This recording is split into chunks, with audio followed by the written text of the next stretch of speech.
Love in the country, where skies are blue. All you'll be dreaming of are the birds and the bees and the flowers and the trees till you're up to your knees in love. There's a tree house in the meadow below the mountain peak, the perfect place for lovers when they play hide and seek. There's a covered bridge at Cripple Creek where the horses always stop. Between the tree house and the covered bridge, that's how Mom and Pop are making love in the country, where skies are blue. All you'll be dreaming of are the birds and the bees and the flowers and the trees till you're up to your knees in love. There are roses on the trellis and the scent of new mown hay. The clinging vine is jealous on the fence across the way. There's a great big yellow moon above and a breeze to sing a song. Between the roses and the yellow, a fella can't go wrong if he makes love in the country, where skies are blue. All you'll be dreaming of are the birds and the bees and the flowers and the trees till you're up to your knees in love.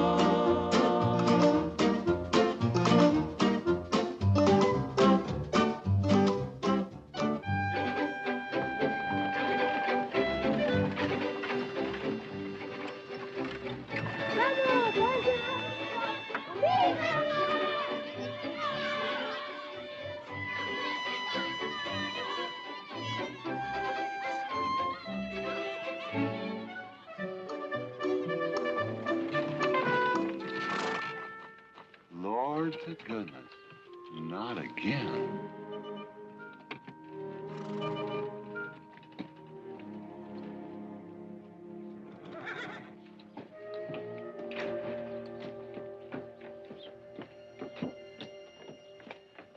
Howdy, Drago. Morning, Curly. Makes 7 times this month he come home swoggled. 6. 7? 6. Once was his birthday. That don't count. Give me my bucket. Didn't have anything for breakfast but 2 raw eggs and a mug of honey. No. Curly, Yes, boss. don't say it's a fine morning or I'll shoot you. Get out of here, Bunyan. Good morning. Morning. Carlos, what are you doing up there?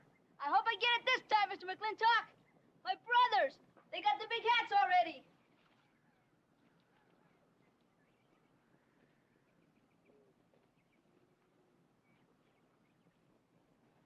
All right, let them have at it.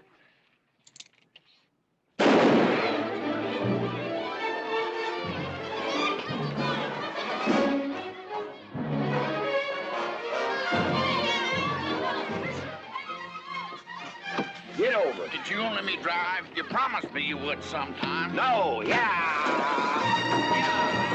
Boss, you better watch that turn onto the road. Yeah. You're gonna kill both of us one of these days.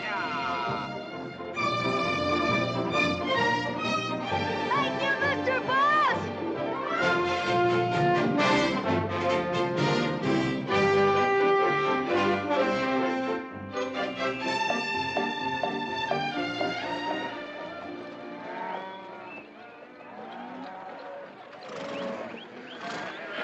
You got cattle in the back, boss.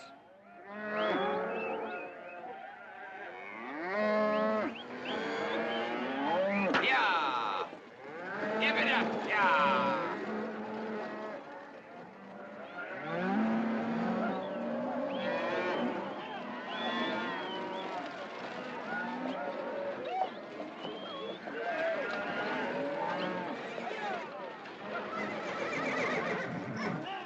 Keep 'em going.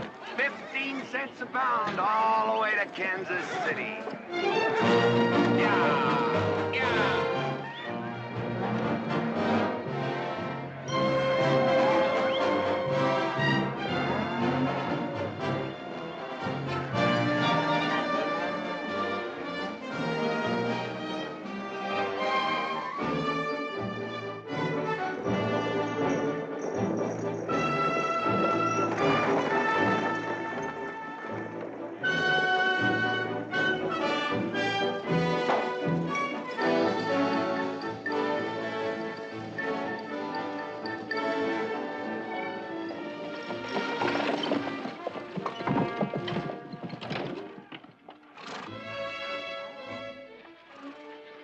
Boss, there's one old pensioner I wished you would pass up.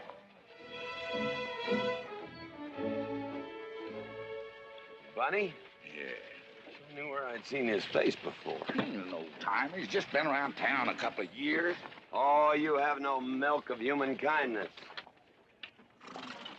Morning, Mr. McLintock. Morning, Bunny. Well, I can see you're in good health. Never felt better.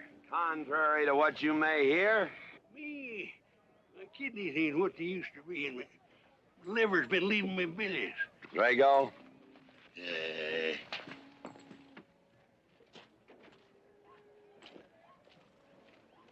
Hello, Ben. Hey, McLintock. Drago, throw that in the buggy. Yes, sir. The scrubby bunch of Sooners, huh? They are at that. Well, it ought to make Douglas happy, lining his pockets with land fees. What are we gonna do? I don't know what you're gonna do, Ben. Me, I do nothing. 200 families. Quarter of beef a week per family. If they last 2 years, that can be a sizable number. I got 20 head to 1 of any other brand on the Mesa Verde. I'm not hollering. Some of us haven't got all the money in the world. Some of us ain't old and tired and feel like being put upon. You interest me, young Ben. Go on. So the first time I find one of our hides wearing our brand hung on one of them settlers' fences, I aim to kill me a plowboy. You do what you want, McLintock. We'll do what we want. Fellas my age generally call me GW or McLintock. Youngsters call me Mr. McLintock. All right, Mr. McLintock. Not because I'm afraid of you. You're the big he-stud of this country. And I reckon a fella my age should call you Mister. He's full grown now, GW. He's a half owner of the spread. I made him a full partner the day the doc gave me the long face. Well, you want him to vote the first time this territory becomes a state, don't you? Of course I do. These settlers get burned out, there'll be a lot of hollering that this country's too wild to be a state. We'll go on being a territory some more, with a lot of political appointees running it according to what they learned in some college where they think that cows are something you milk, Indians are something in front of a cigar store. I'm looking to you to hold young Ben down. I'll do what I can. Come on over to the house once in a while. We'll rack up a few hands of stud. GW, that'll be just fine.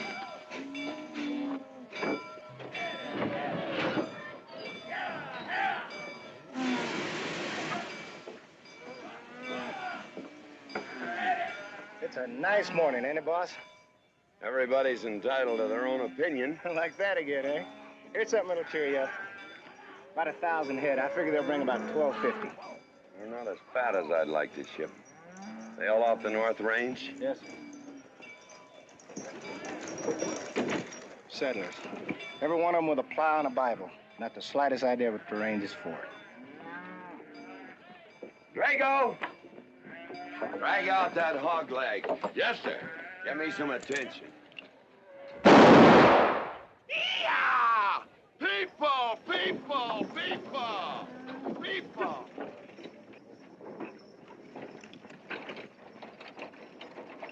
Come on, all of you. Gather around. People, come on. Gather around. I'm McLintock. You people plan to homestead and farm the Mesa Verde. Yes, sir. The government give us each 160 acres. The government never gave anybody anything. Some years back, a lot like you came in. You had a pretty good first year, good summer, easy winter. But the next year, the last rain was in February. And by June, even the jackrabbits had sense enough to get off the mesa. Folks, do you know who that is? That's McLintock. George Washington McLintock. I told him that, Douglas. He controls the water rights on 200 square miles of range. You know that lumber you got? It came from his land. Cut by his loggers and milled in his mills. Douglas, I come close to killing you a couple of times when we were younger. Saddens me I didn't. Can you imagine a man who owns all that? Oh, and mines too, I forgot to mention them. All that. And he's begrudging poor people a measly 160 acres. That right, Mr. McLintock? You begrudge us a little free land? There's no such thing as free land. You make these homesteads go, you'll have earned every acre of it. But you just can't make them go on the Mesa Verde.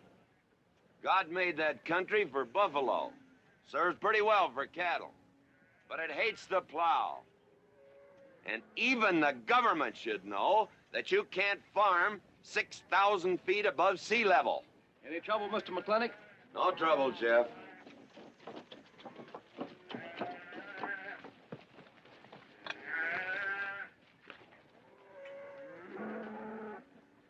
How about you, Douglas? Douglas? Just plain Douglas, eh? And you call him Mr. McLintock. Why? Well, Douglas, I guess it's because he earned it.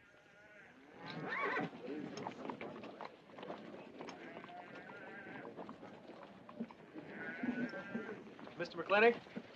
Yeah? I'm a good hand with cattle, Mr. McLintock. I'd like a job. Well, you look strong enough. You come in with those Sooners? Well, yes, sir, but we don't have a homestead. Can't use you.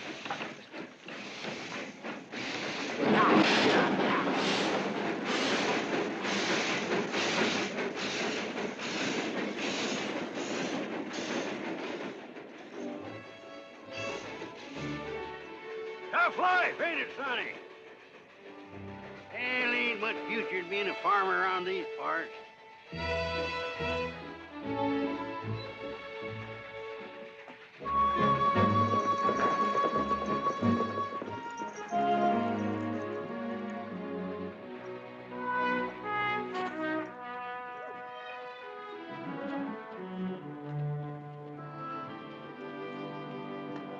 Ladies, this is the finest Chantilly lace available anywhere. Chantilly, Mr. Birnbaum. Well, believe me, it's the best.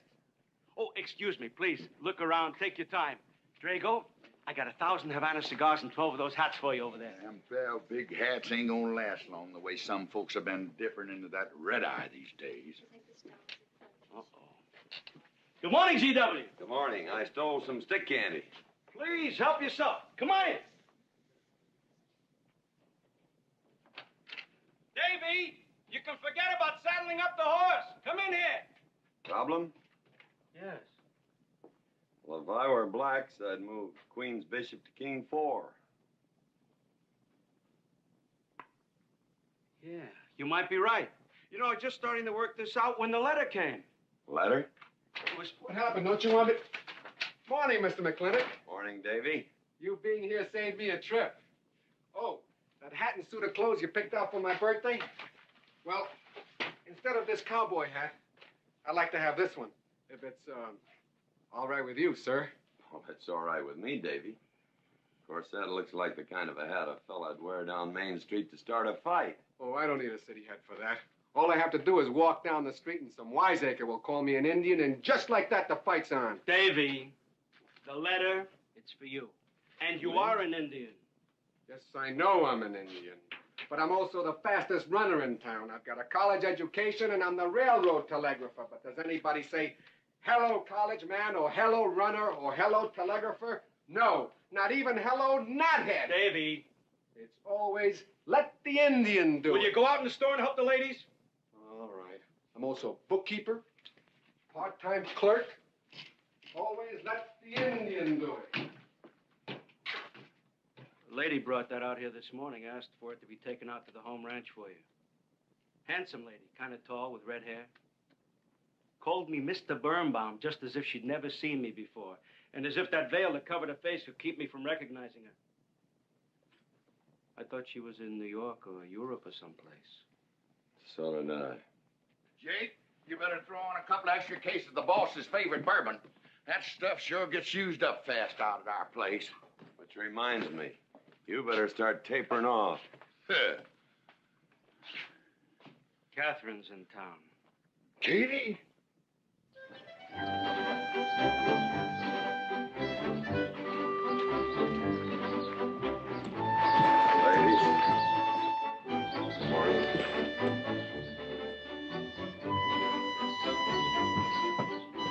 Morning, Miss McLintock. Morning, Mr. McLintock.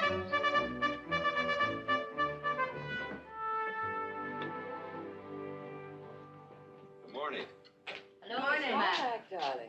Pomeroy, Morning, GW. what are you doing in here? Why aren't you out at the desk?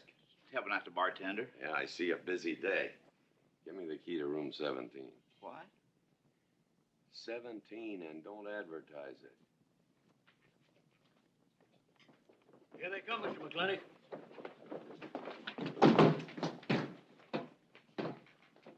Set 'em up. Here, whiskey. Day off? Off day. Wonder what he's so preoccupied about. Haven't you heard? No, what? Katie's back in town. Katie? Yes, dear. The social arbiter. Well, hi, Sonny. Good morning. Oh, He sure is a quiet one. Mr. McLintock, I don't want to bother you. I'm sorry, boy. I told you, no job.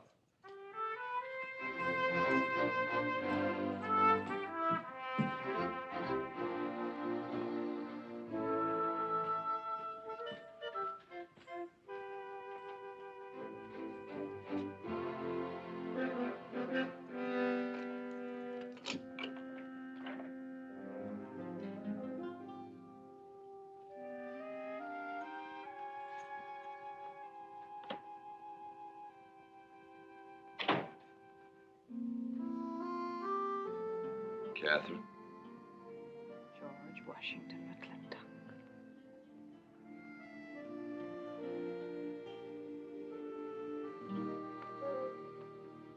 I thought you'd want this.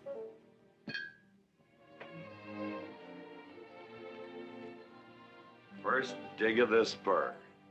But who am I to upset your plans? Don't you feel kind of silly? I never feel silly. It's because you have no sense of humor. Why couldn't we sit down in the hotel dining room and talk about whatever it is you want to talk about? Or why couldn't you just come over to the house? And have everybody know that we're meeting. Everybody knows, and what's the difference? We're married. That is something I should like to change.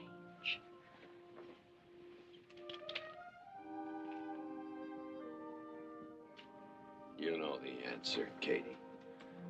That isn't why you sent for me. Let's get to the rat killing. That's just the kind of remark that's always endeared you to me. Let us open the discussion. Very well.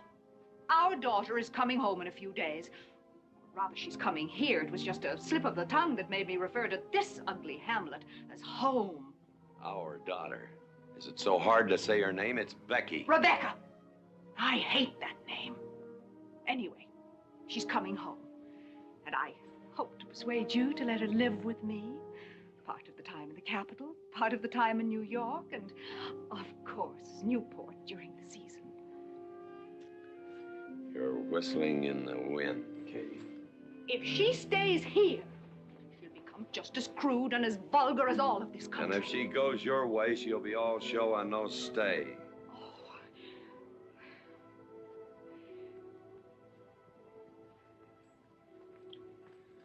No go, Kate. I hate you. Oh, how I hate you. Half the people in the world are women. Why does it have to be you that stirs me?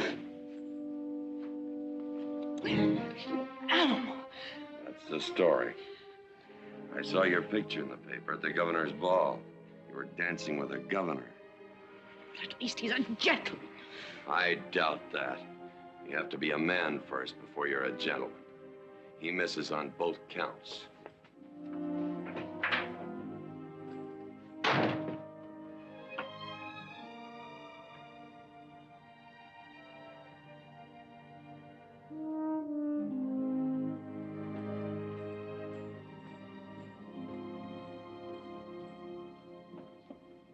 Hey, Sonny, you gonna ask him again?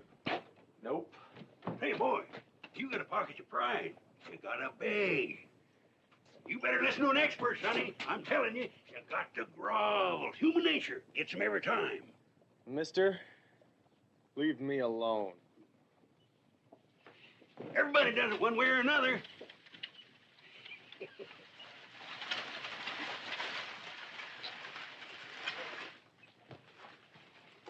About that job, Mr. McLintock. I already told you, son, I've got no need for farmers or use for them. Just 1 minute, Mr. McLintock. My father died last month. That's how come we lost our homestead. I've got a mother and a little sister to feed. I need that job badly. What's your name? Devlin Warren. Well, you got a job, son. See my home ranch foreman. He's over at the corral.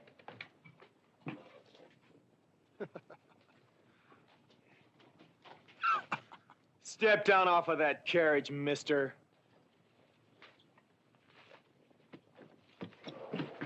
Hold that hog leg. I've been punched many a time in my life, but never for hiring anybody. I don't know what to say. Never begged before.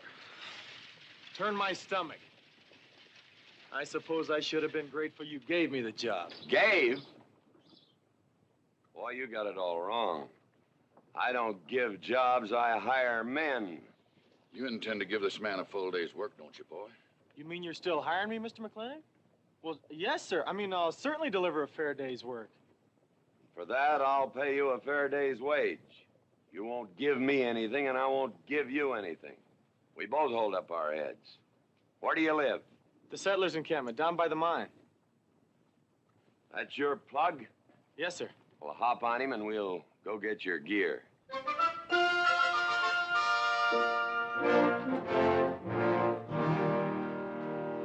Yeah! Yeah!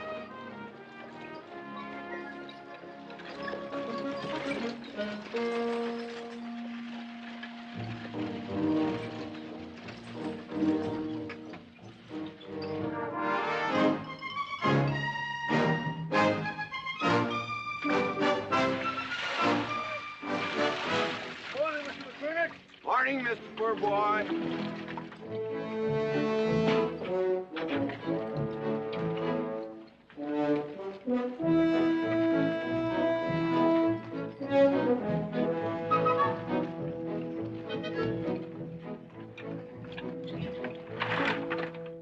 I'm sure that all you fine people are interested in knowing just what portion of this new land will be your new home.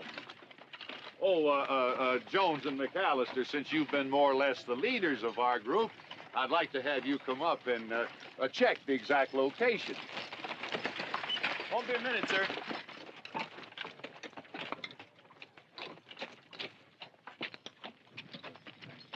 Go after that boy and give him $30. Tell him McLintock pays these riders a month in advance. From the looks of things, they could sure use it, too. Oh, Mom? It's Mr. Drago. More. Well, and what do we owe this visit from the cattle baron?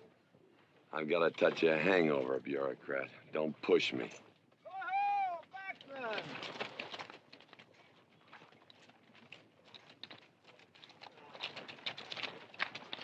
Say, those are Indians. Are there Indians in this homestead land? Friendly Indians, my boy. Oh-ho, Macklin. Oh, Running Buffalo. Oh, Macklin. Long time we don't get drunk together. And it's going to be a lot longer time, because it's against the law and you're with the sheriff. And if I got my hands full, they came into town to meet the train. The old Indian chiefs are coming home. I heard they'd been pardoned. They don't know when it's arriving, this week, next week, or next month. So in the meantime, I've got to do something with them. Could I cut out a couple of head of your steers to feed them? Otherwise, some of these settlers' milk cows are going to disappear. That's right, Macklin. Cut out whatever you need. Sheriff, are you going to camp these savages with all these settlers?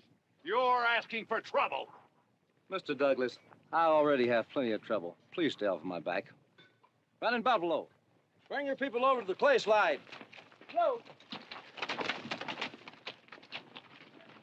Hello, Mr. Macklin. Tiny Mouse, it's nice to see you. You wouldn't believe it now, but 20 years ago, she was a mighty handsome maid.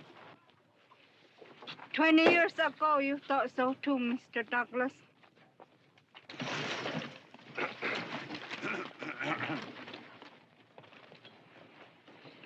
was just like this. I had a dead beat on old Running Buffalo, and my sharp 50 caliber misfired. That was back in that trouble in the 40s. Remember? I remember. Hey, you want to tell you something come directly from heaven? No.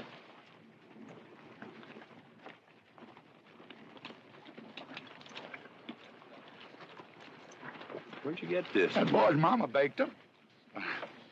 You thinking the same thing I am? She's a widow woman, boss, and she's got a long, hard road home. Hire her.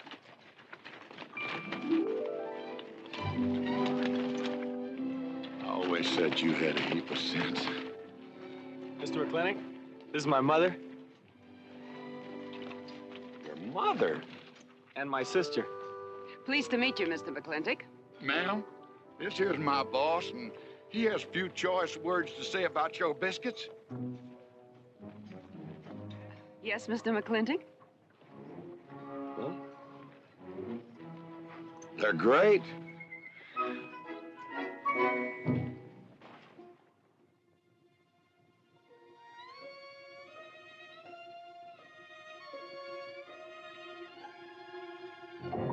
Well, you old Cantonese reprobate, how about it? You fire me? I kill myself. I'm not talking about firing you, I'm retiring you.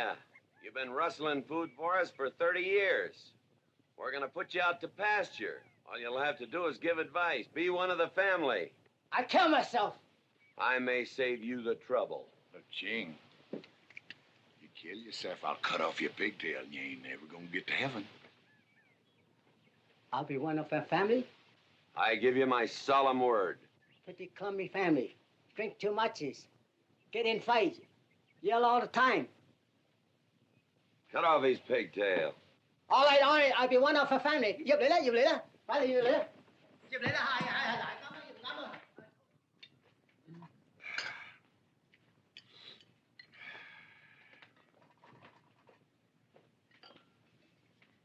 I hope everything is satisfactory. This is such a big house, it'll take me a while to get used to things. Now, please don't hesitate to tell me if anything is wrong.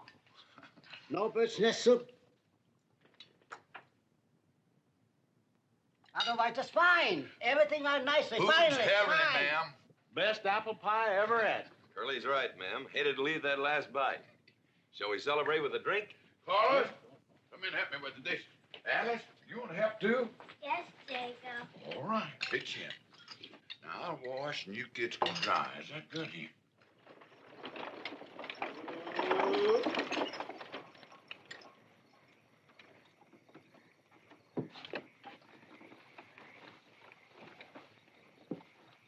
Don't seem possible one woman could use all them clothes. You keep a civil tongue in your unprepossessing face. Yes, ma'am. And unload my baggage, please. Yes, ma'am. By the way, what does that word unprepossessing mean?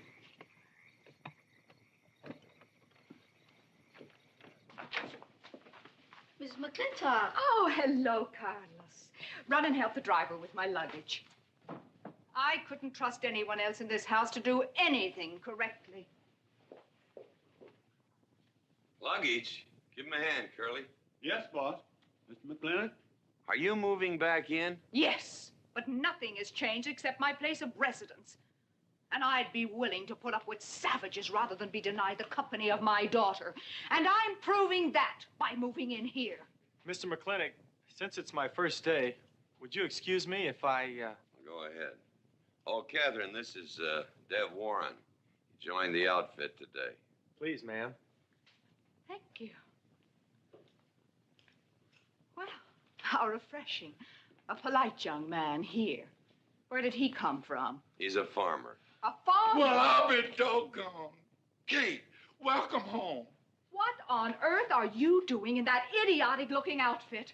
And don't you dare call me Kate. That's my butling suit. I'm butling for the boss.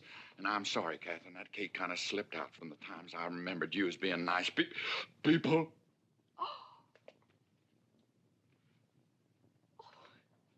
Are you going to stand there with that stupid look on your face while the hired help insults your wife? He's just ignorant. He doesn't know any better than to tell the truth. And I can't help this stupid look. I started acquiring it as you gained in social prominence. Mrs. McLintock, where do you want I should Put him in the master bedroom.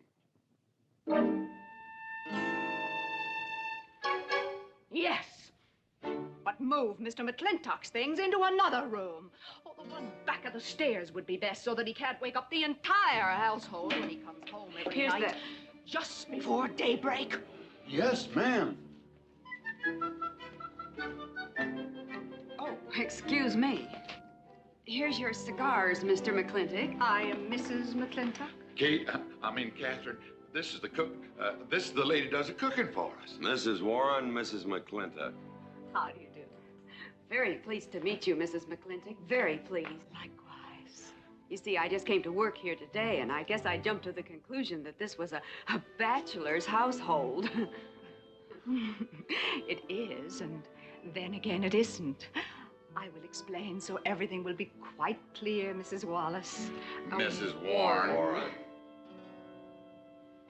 Mrs. Warren, it has been a bachelor's household for quite some time. And it will be again, just as soon as I am out of here, which will be as quickly as I can make arrangements to take my daughter back east with me. You see, she's coming home from school in a few days, and then we'll be off together, and you can return to conducting yourself as you consider proper in a bachelor's household. Katie! Shut up! Until then, I am mistress in this house, and I will give the orders. I want my breakfast served in bed. Let her. Ain't you gonna say nothing, boss? Breakfast in bed. No. 1 poached egg, tea, toast. Oh, GW. As soon as my things are put away, I want to talk to you about Rebecca. Yes, Mrs. McLintock. Indeed, Mrs. McLintock. Of course, Mrs. McLintock. The toast, lightly browned and unbuttered. Of course, ma'am. Wait a minute now, boss. Where do you think you're going? I just remembered I got a date. But she said she wanted to have a talk with you. I heard.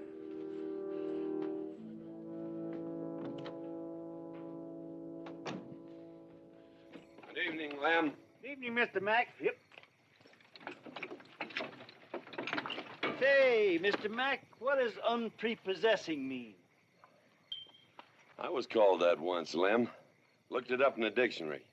It's best you don't know what it means. Uh-huh. Thank you. You're up.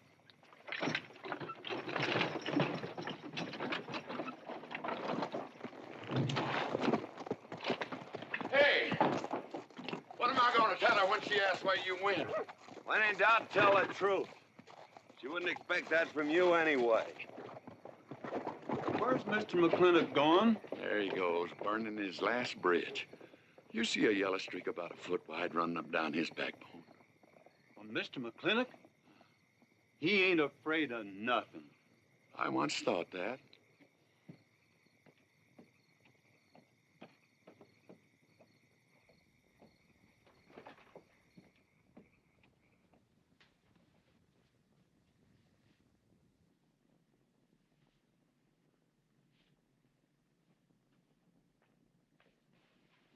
Drago?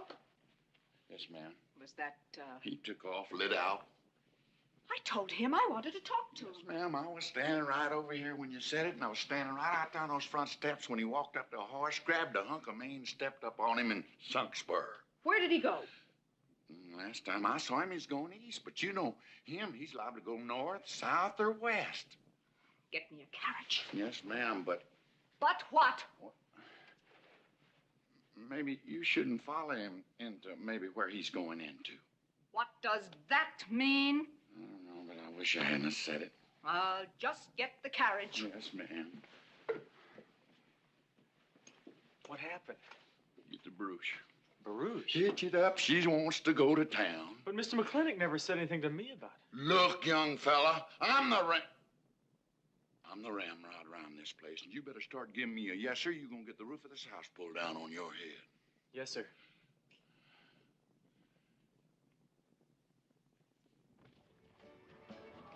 Hello, lady. Hi, Mr. McLintock. No room, eh? Drink, please. Hello, Bunny. How is everything? Oh, fine, fine, Mr. McLintock. I'll get you next time.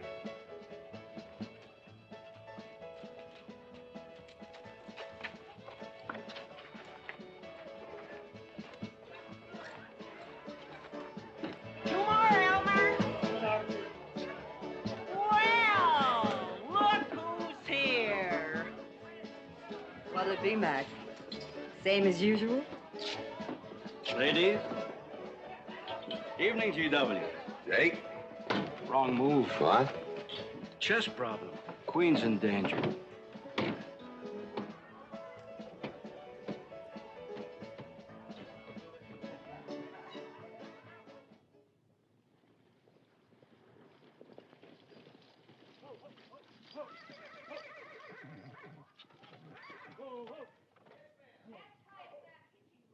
I suppose you can do that. Camille, you're on your own. Mr. McLintock?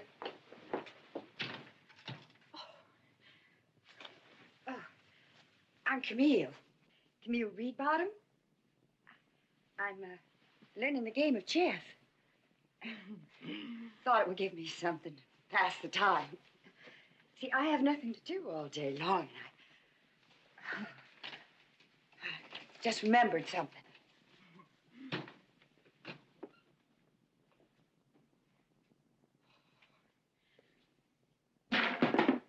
Catherine, I didn't hear you come in. Mr. McLintock, I told you that I wanted to talk to you. Not now. Could I get your glass of sherry, Catherine? Oh, thank you, Mr. Birnbaum. I could use one. I came into town behind a runaway team. Drago never could handle horses. It was that young man whose mother pretends to be your cook. Catherine, your wife. Oh, thank you, Mr. Birnbaum.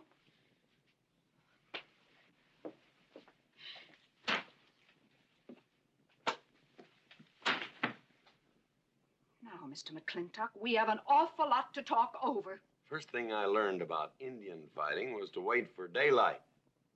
What has our conversation got to do with Indian fighting? Indian fighting is good experience for our kind of conversations. Oh. It'll wait, Catherine. Evening, Sheriff. Mr. McLintock, we had quite a ride out here.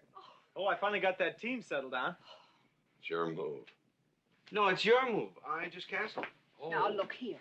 You're not going to sit here all night long and play chess when the matter of our daughter remains unsettled. I am going to remain here and play chess, and the matter of our daughter is settled. She stays. Oh, such stubbornness. Catherine, your hair.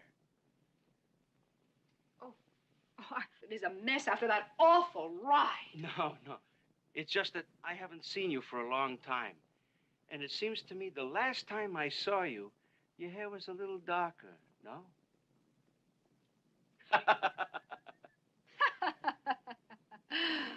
It's a funny thing that tricks a man's memory will play, huh? Mr. Birnbaum, I think that you've completely lost your mind. You have done something to your hair. I have not. I had it been none of your business. I'm certainly not going to put myself in the place of those blondine trollops that you seem to prefer. Take it. Oh. Fill it. Oh.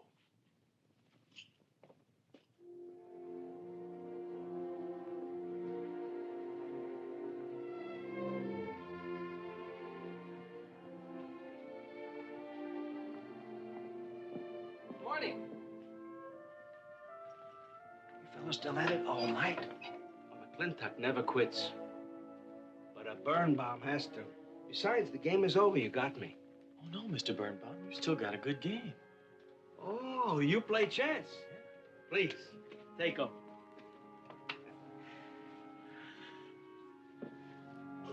Pretty good.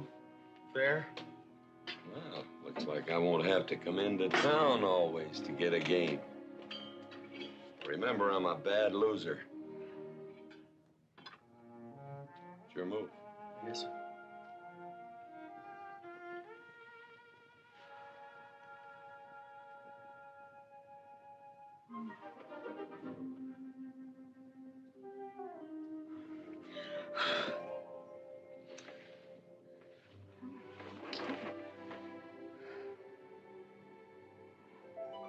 Good morning.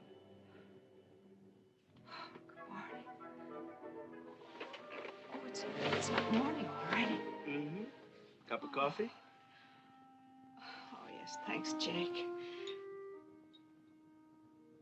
You're welcome, Catherine. Got any cream? Canned cow's milk. That'll do. Good old condensed milk. That reminds me. I was cleaning out my desk the other day. I found something I wanted to return to you.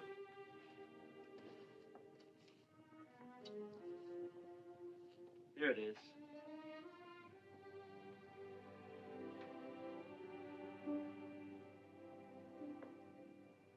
It's a medal, remember? From the President of the United States of America to First Sergeant Michael Patrick Gilhooly for bravery above and beyond the call of duty. It's your papa. Reminds me of the first time I ever saw you. It was over 17 years ago. You walked into my store, not much bigger than the bundle you were carrying. And in the bundle was the most beautiful baby I ever saw. And was she hungry? You walked all the way from Superstition Creek just to trade me that medal for a case of canned milk. GW was off somewhere as usual, fighting Indians. Sheriff! Sheriff Lord! Well, have you seen the sheriff?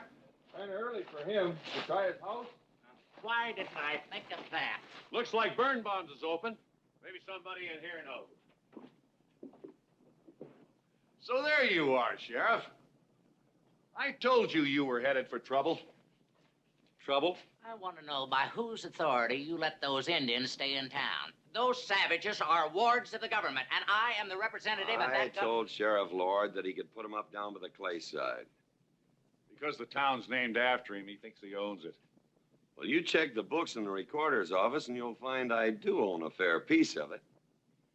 Agard, if you knew anything about Indians, you'd know that they're doing their level best to put up with our so-called benevolent patronage, in spite of the nincompoops that have been put in charge of it. Those Indians need my permission to leave the reservation. Those chiefs have been giving orders all their lives. It's pretty hard for them to understand that they have to hold up their hand like a schoolboy in a classroom. The law is very clear. I told you you'd get no satisfaction from these people. But we'll get the girl back. Girl? The girl the Indians kidnapped. But don't worry. I armed the settlers and set them to rounding up those red devils. What is this about a girl? Millie Jones, one of the settlers' daughters. The Indians kidnapped her. That's ridiculous. And you turn loose a lot of farmers with shotguns? I certainly did. You're insane. Let's go, Sheriff.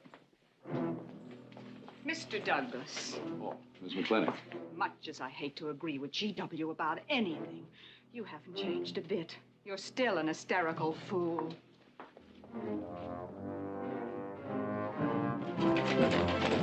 Come into town, I got worried. What about? Thought maybe Katie shot you. Not yet, Drago, but it took restraint. Wait a minute. You better take Agard along. Not that he'll be much help. Drago, put him on the horse.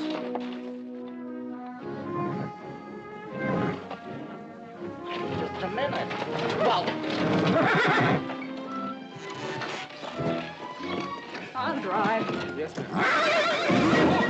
Agard, what are you doing? Stretch it, Agard! Agard, this is serious! Stay with him, Agard! Stay with him! Agar, will you stop showing off and getting this buggy? Mercy. Mercy. That horse is a little green.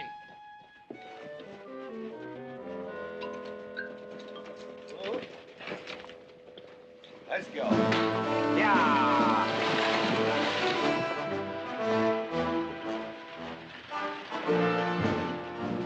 Just where do you think you're going? Don't use that range, boss. Tone of voice with me.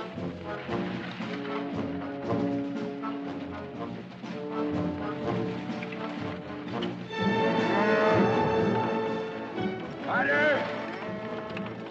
Headed for Mr. Poor Boy's mine. Mount up some riders. Right, boss. You heard the man.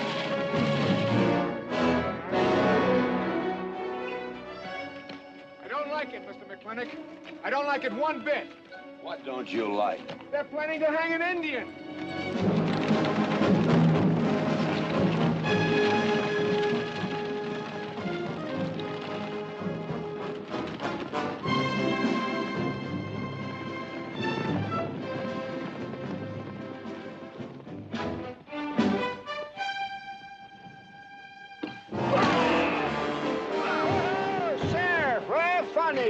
the whiskey? Hold that! Not so fast, Mr. Boss of the whole country. Unless you want to wear a big hole in your middle. How long is GW going to let that cheat-chalker push him around? That cheat-chalker has a sawed-off shotgun. How do you know she didn't wander off someplace or meet some fella or something? What are you saying? That I didn't raise my girl right? That she'd wander off all night with some man? There's a lot of things I'm not saying to you, mister. Well, you got a sawed-off shotgun in my middle. But how do you know this Indian had anything to do with it? She's gone, ain't she? She's gone. Pa! Pa! I'm over here! Pa! Been looking for me, Pa? Where you been, gal? Young Ben took me for a sunrise ride, and the horse wandered away. You come down over there. But, Pa! She's telling the truth, Mr. McLintock. We wasn't doing nothing. Well, that's not important right now. The important thing is that you don't draw that hog leg, or this will be worse than Dodge City on Saturday night. You get on, back to the wagon. I'll tend to you later. Now for this young whippersnapper. Now, no harm has been done. And young Ben here is one of the nicest boys in the territory, so just put down that shotgun and I'll let's teach him forget to fool with Mike. Now, we'll all calm down. Boss, he's just a little excited. I know. I'm going to use good judgment. I haven't lost my temper in 40 years. But, Pilgrim, you caused a lot of trouble this morning. Might have got somebody killed. And somebody ought to belt you in the mouth. But I won't. I won't. The hell I will.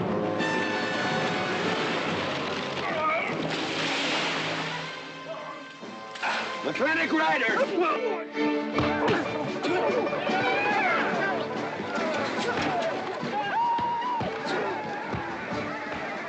Aha!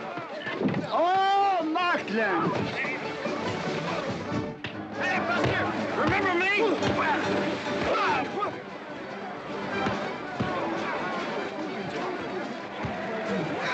Hello, sir. Nice party.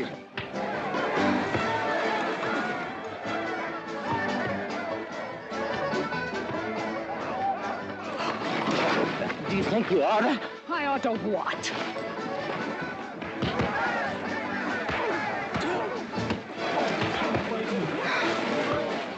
Why, you think?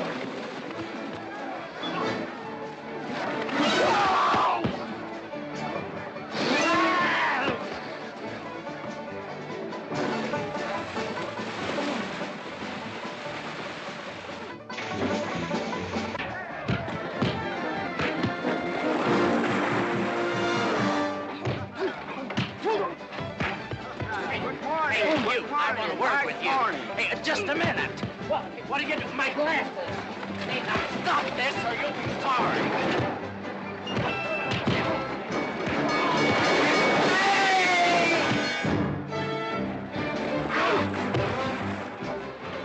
Stay out of this, Jake. It's everybody's war.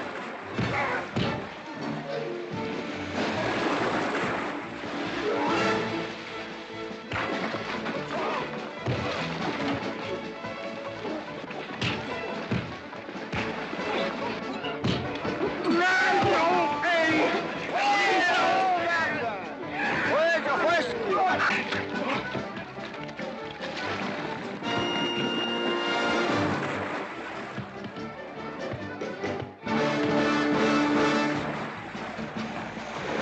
Where's the whiskey? Goodbye. Goodbye.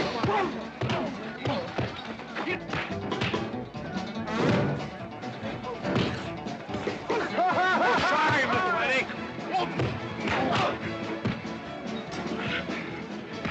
Oh, Matlin. Thanks. Aha, it's very funny. Yeah, very funny.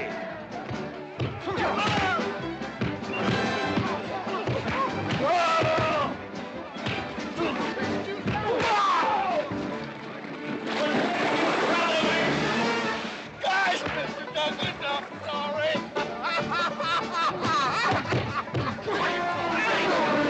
My age, Drago.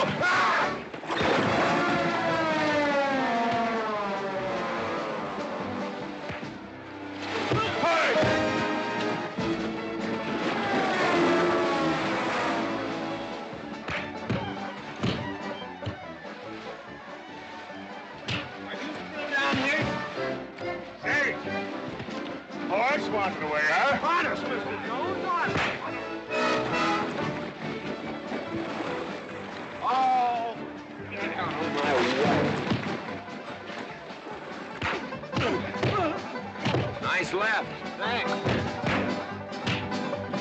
get to college. For this, you don't need college. You're not getting me down there.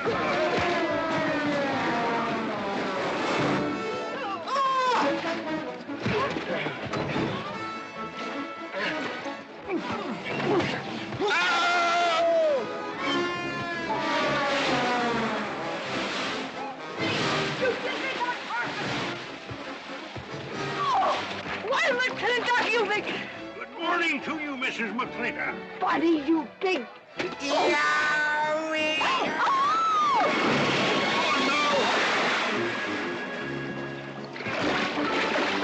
G.W. McLintock, you big clumsy. Well, it's pretty hard to control yourself. People!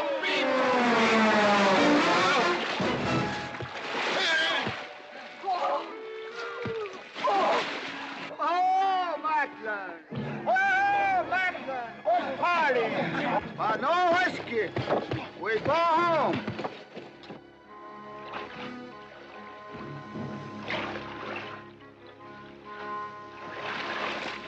You and your friends. Well, we at least saved your hat. Oh.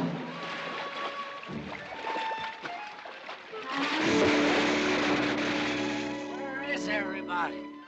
Oh, for heaven's sakes.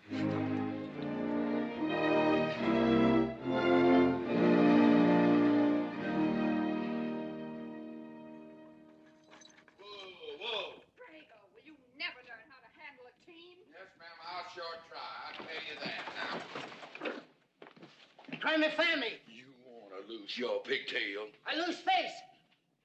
Lousy lot of tips. You want to lose more than that. Kate, Yes? we could be a big help to one another. Like what, may I ask? Well, we could wash the mud off of each other. We used to have quite good times doing that sort of thing.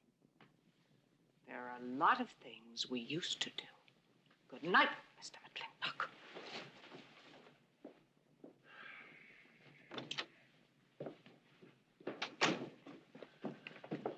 Any luck? What are you talking about? I mean, divorce. She still wanted you? Yeah. You know something? Women are funny. She fought like a wildcat on your side out there this afternoon. Come home, she slams the door in your face. That divorce business, is that what you get when you pay a woman not to live with you? That's about it. Some women I've known it'd be worth it. You know, if we had any moral character, we wouldn't be standing here covered with mud drinking when we should be washing. G.W. Drago.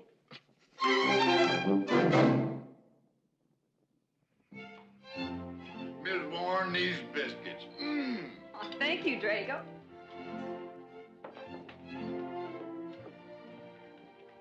Good morning, Mrs. Warren. Good morning, Mr. McLintock. Breakfast for the boss? If that's the way you want it, Mr. McLintock.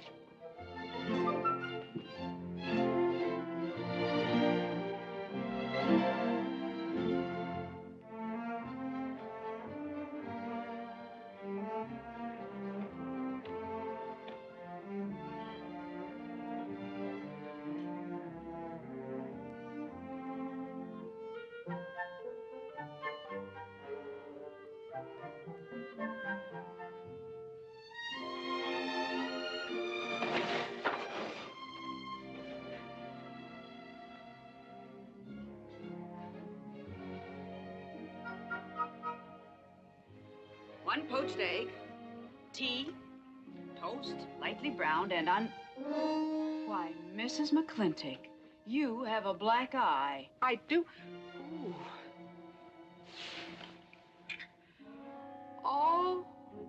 Oh, and Becky's coming home today. And that's not all. There's a little something we'd better get settled. There are no men listening now, so we can be ourselves. Oh, sure, I let you get away with all that guff the other night. But now that we're alone... When I want the opinion of the hired help, I'll ask for it. You know, you could wind up with 2 black eyes. What? Oh, I realize you had to put on that big act. We always have to just before we get ready to forgive them. Generally for something they haven't done. But you and I both know that's just to keep them from getting the idea they run things. McLintock give you that black eye? No. Nobody gave it to me. I won it.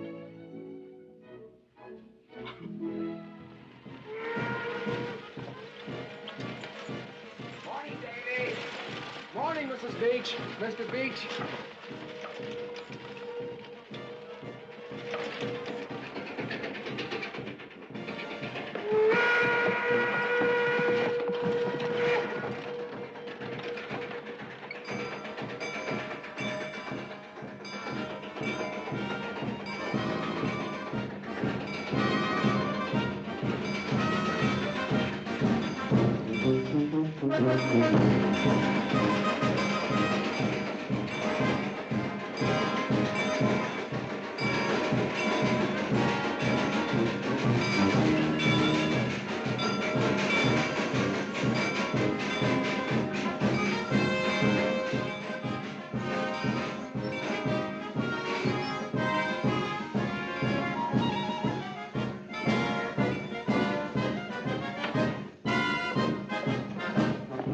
Why, Miss Becky, welcome home. Hi, Dad. My How boy! are you? Good to see you again. Daddy! Well, Daddy! Oh. It's been 2 long years. I guess I'm gonna have to stop calling you Tomboy. Oh, Becky. Mama! Oh, darling. I wasn't sure you'd be here. Oh, I've been here a few days. And, oh, Becky, I bought you 3 of the most beautiful dresses. Baby. Mama. Uncle Drago! Oh! Did you bring your old uncle a coming home present? Sure did. What is it? A mustache cup. And what did you get me? Prettiest Palomino pony that ever packed a saddle. Broke the stand, drowned, tie, and the counter. Oh! Uncle Jake! Oh! What are you doing with Mr. Douglas's tuba? Oh, Mr. Douglas had a little accident. I brought you a whole shipment of licorice sticks. But now that I've seen how much you've grown, I think we better exchange them for a couple of bolts of dress goods, huh? Thank you. Oh, the mayor was going to be here, but he had to go to the territorial capital on a horse theft matter. But I'm going to give his speech. Oh, and don't worry about the mayor. I'm sure that he can find a bill of sale for the horse.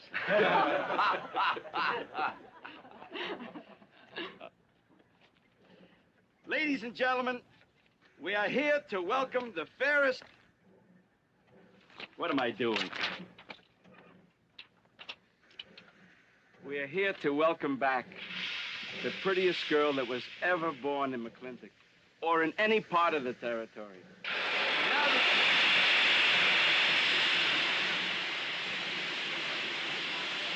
Hey, Davy! Yeah? Got something for you. Master up at the junction told me to let him ride, so I locked him in here. I've had my scalp a long time, and I aim to keep it.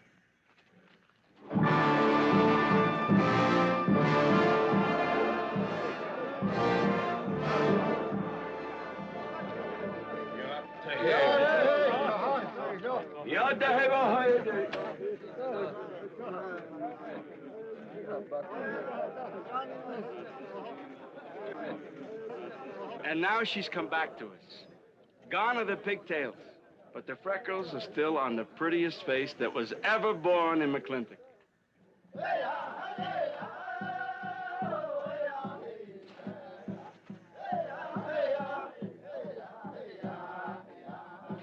Hey, that's Puma. And it's true. The government did turn them loose. Good old Puma. I'll never forget when he brought G.W. home. Your father had a hole in his chest and 104 fever. Of course, they weren't very mannerly about it. He came past the house at a high lope and threw him on the doorstep. And you do remember them good old days, don't you, Katie? Catherine.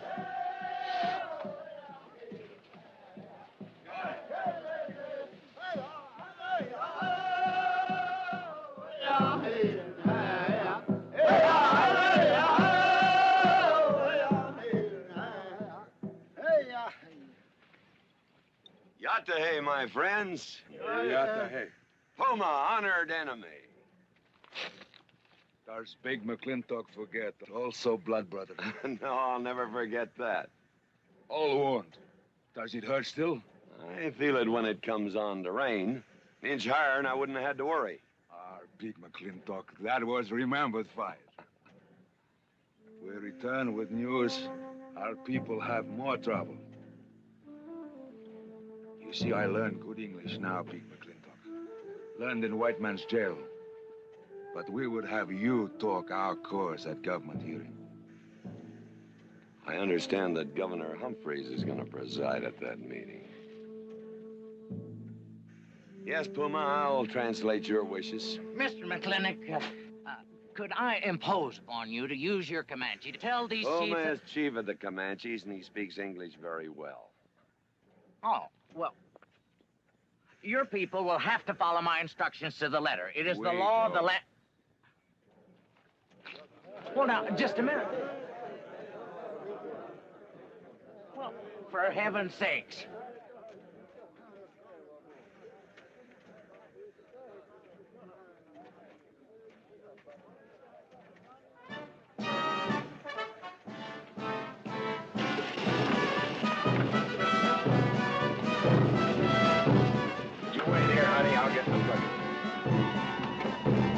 Go to the clinic party? Surely. Will I see you there, Beth? Of course, Davy, and you can have the first day. Sis? Don't want any sister of mine talking to strangers. Davy's not a stranger. He clerks in Birnbaum. He's an Indian.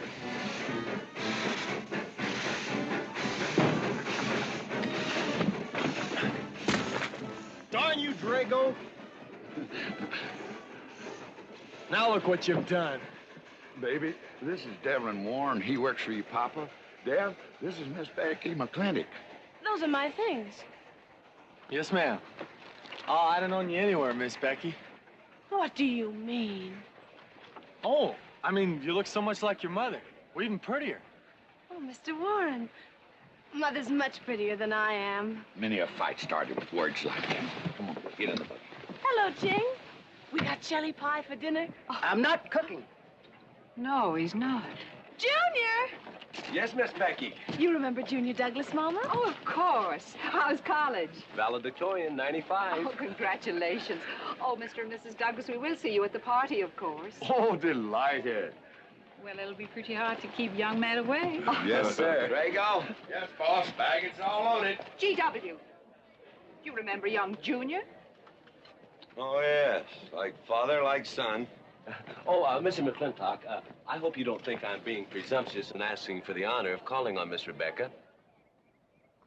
Well, there she is. Ask her yourself. Thank you, sir. Ching, now I'm going to get fired. Get up out of here. Thank you, sir. Thank you.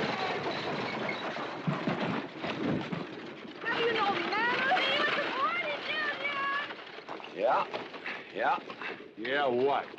Like father, like son. What did he mean, Matthew? Come on, Ching. Grab a root and growl. Well,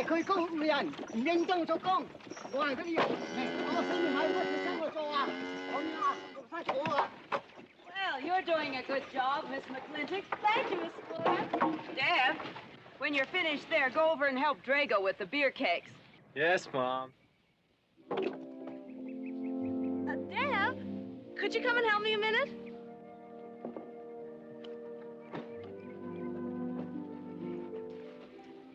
I certainly was surprised to hear you went to college. Why? I don't know. Junior says Purdue's a good college for a backwater place like Indiana. Well, he did indeed.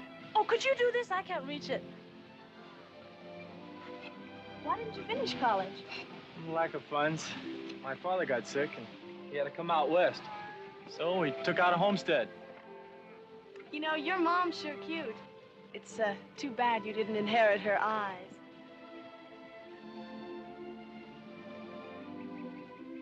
Well, you'd been lucky if you'd inherited a few things from your father. Oh, really? For instance? Just common sense, for instance. Common sense? Yeah. You don't see him being fooled by some dude like Junior Douglas. Junior's not a dude. He's nifty. This needs a woman's touch. And besides, he got a letter at college. What sport? Glee club. Very strenuous. Don't you dare hug me! Oh! I have no intention of hugging you. Oh!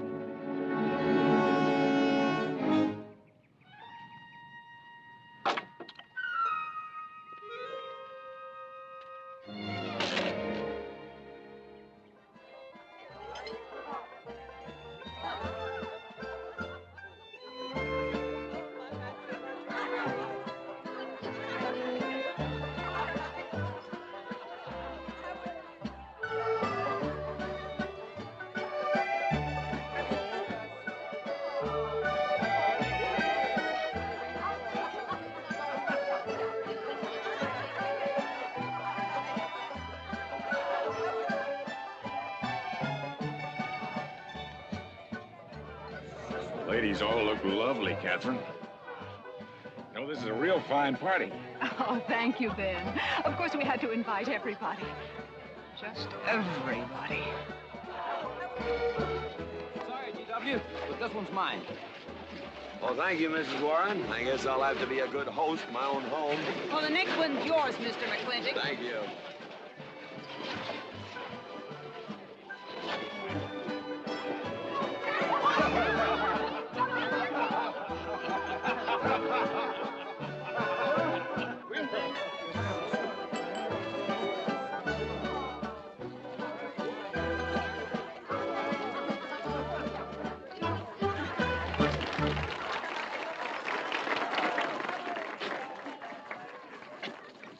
Drago, go and do what I told you to do. Oh, Katie. Catherine, and do as you're told. Oh, Drago, do this. Drago, do that. Yeah! People, people, people.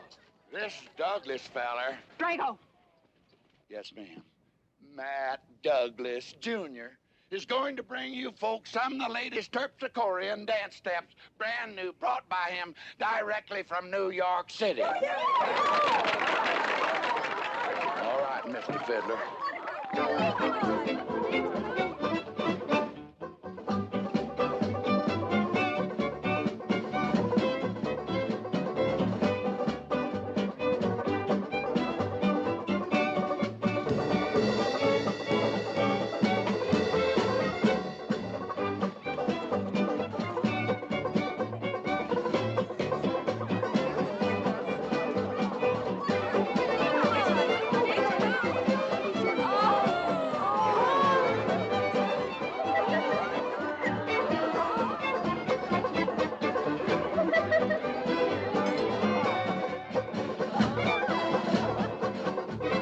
Give me a whiskey.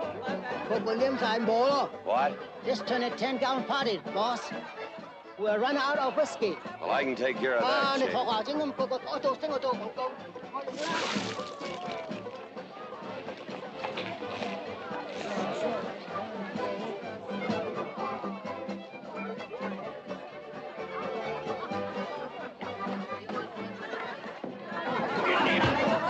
Indian.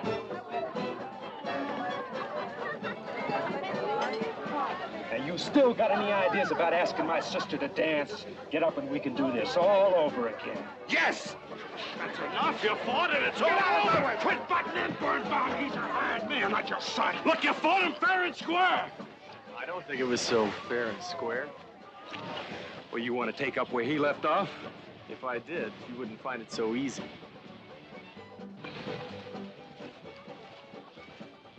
Now we've had enough of this. Well, when are you gonna quit walking away? Just as soon as we're out of sight of the party. A little lesson I learned back home, don't fight in front of women. Well, we're out of sight now. So we are.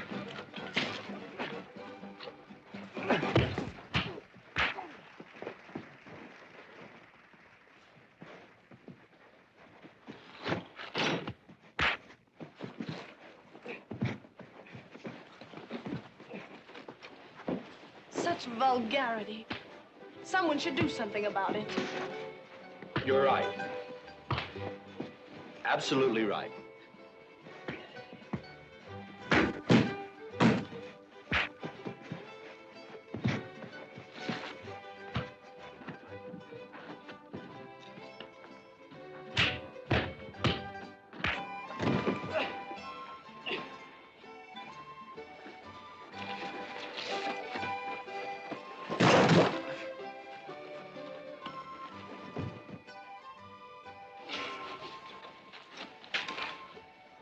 young Ben?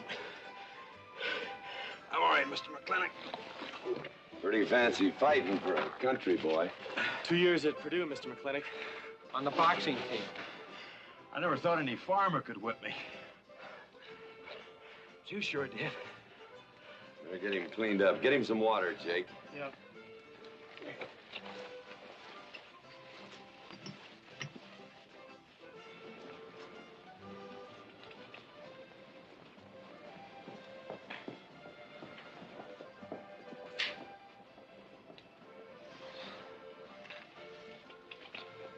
Get yourself cleaned up.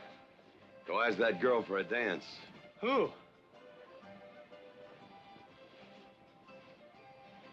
Oh! Did I miss one? Where is he? I'll find him, that young whippersnapper. Trouble. Where is that farmer boy? Where is he? Where is he, G.W.? Oh, so you're the young farmer boy that whipped my nephew. Well, I'm Fauntleroy Sage, young Ben's uncle. Well, I'm no farmer, but if you're young Ben's uncle, yes, I whipped him. And you're intruding. What's intruding mean? Butting in. Oh, so he's insulting me. Well, then I got another reason for walloping him. Besides, on account of him thrashing my nephew, young Ben. Fauntleroy, you can't get mixed up in these youngsters' quarrel. Family honor. I can't have said a farmer whipped a sage. You're twice his size. Don't let that bother you, Mr. McLintock. Mr. Fauntleroy insists. I'll just have to teach him the same lesson.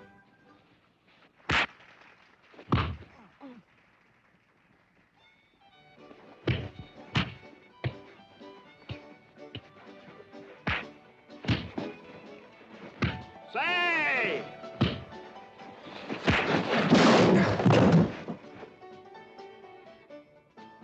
Sorry, young feller.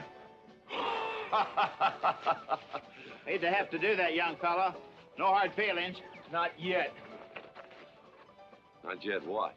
I mean, that isn't all. Now, wait a minute. Fauntleroy, we're gonna make this a fair fight. Of course we are. Of course we are, G.W. There'll be none of this. I wouldn't do that, G.W.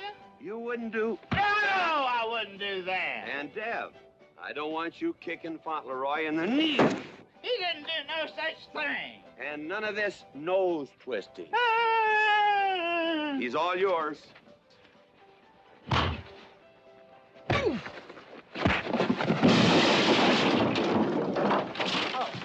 Well, where are my glasses? You all right, young feller? Ouch! I'm all right. This Indian agent will stop stepping all over me. I beg your pardon. G.W. You're just funning me. But I want you to know that boy fought me a fair fight. Well, I'm glad to hear that, Fauntleroy. Here's my uncle. Fauntleroy, what have you been doing? I hope my uncle didn't bother anybody. No bother. I think we'd better join the ladies before they get curious. Drago. Fauntleroy, let's line them all up for a do-si-do. Jake, you think tincture of arnica would help? Could be. Used to help you. Gentlemen, to the medicine cabinet.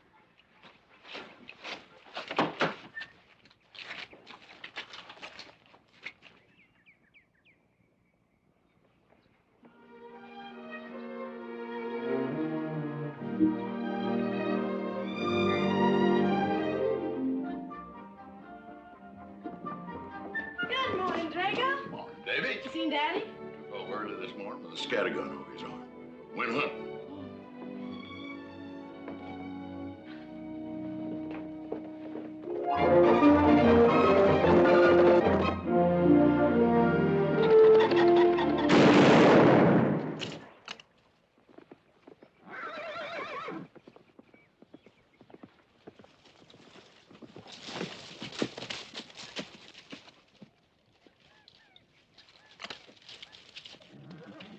Morning, Daddy.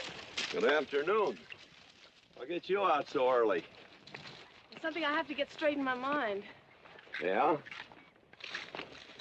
What? Mama.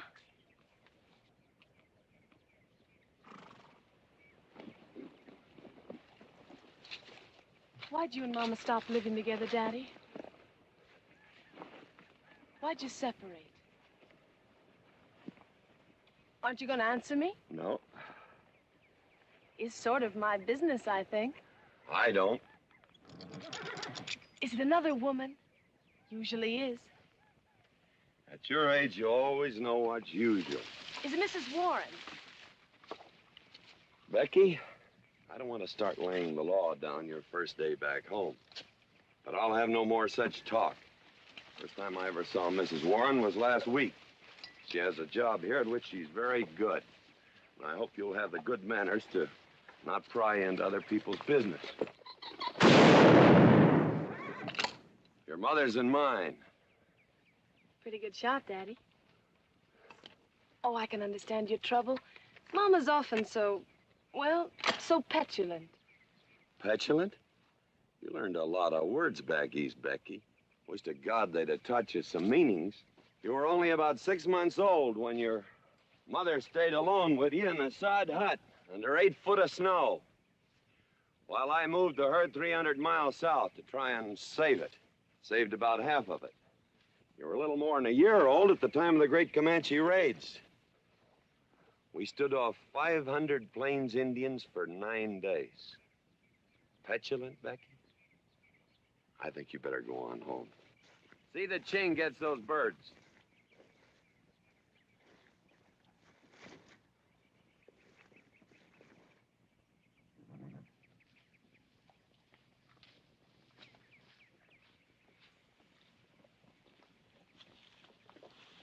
Becky, come here.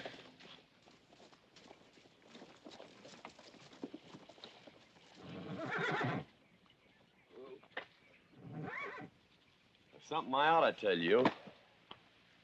Guess now's as good a time as any. You're gonna have every young buck west of the Missouri around here trying to marry you. Mostly because you're a handsome filly. But partly because I own everything in this country from here to there. They'll think you're gonna inherit it. Well, you're not. You're gonna leave most of it to, well, to the nation, really. For a park where no lumberman will cut down all the trees for houses with leaky roofs. Nobody will kill all the beaver for hats for dudes, nor murder the buffalo for robes. What I'm going to give you is a 500-cow spread on the upper Green River. Now, that may not seem like much. It's more than we had, your mother and I. Some folks are going to say I'm doing all this so I can sit up in the hereafter and look down on a park named after me. Or that I was disappointed in you. Didn't want you to get all that money. But the real reason, Becky, is because I love you. And I want you and some young man to have what I had. Because all the gold in the United States Treasury, and all the harp music in heaven can't equal what happens between a man and a woman with all that growing together. I can't explain it any better than that.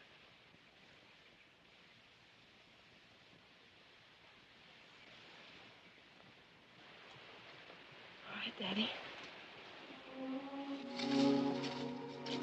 Becky.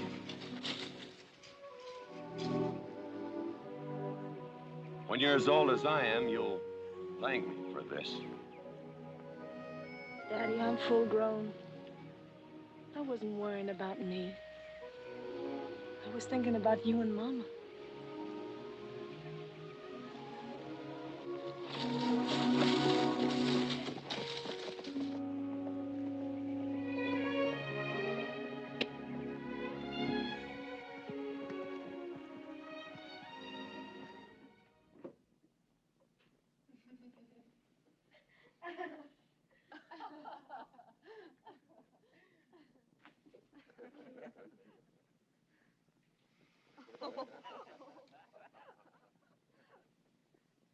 Oh.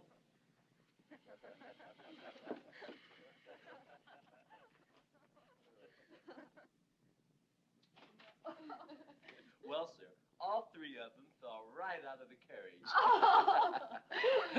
Well, it's getting rather late, Becky. It's bedtime. Oh, Mother. He brought this. He must have intended to use it. Oh, well. Sing us a song. Well, if you really want me to. Gosh, I haven't played in You quite know just right for me. Sure. It's the rage now. Oh. Oh. Dev, what are you doing? Oh. I just thought I'd get another cigar. Well, you've got one in your mouth and two burning in the tray. Not move. Fellas want me to play all the time. You're cuter than a baby steer, and softer than a mouse's ear. I want the whole wide world to hear. You're just right for me. You're sweeter than... Oh, no, not that rhythm, Junior. Do it the way they do at the plaza. I know the words. Sure, Becky. Will you sing with me? Of course. All right.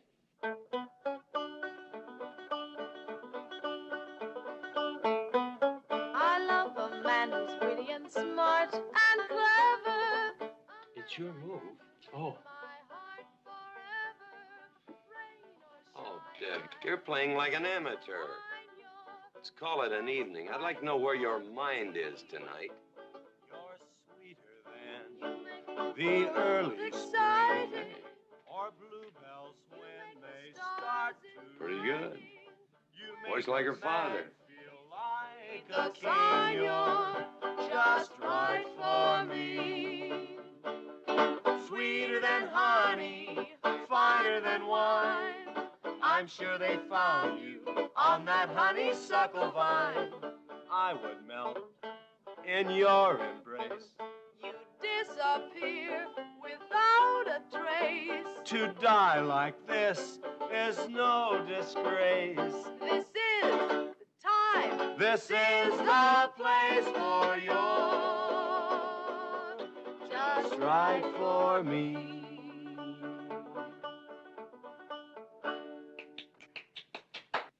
Well, that's so good, I kind of hate to break this up. But if we're going to have that Indian hearing tomorrow morning... sir, about our conversation earlier this evening, I believe I'd better apologize. Yeah? Yes, sir, I've been thinking it over, and when I called you reactionary, well, that's merely my generation's term for your generation. Nothing personal, sir. Oh, really? Well, good night, sir. Good night, Miss McLintock. Good night, and do come again. Good night, Drago. Night. Boss, what does reactionary mean? Me, I guess. He says that anyone that wanted to sell at a profit was a reactionary. Was we reactionaries back in them days when you was selling beef cattle for 6 cents a pound on the hoof? Well, no use arguing with him. College boy.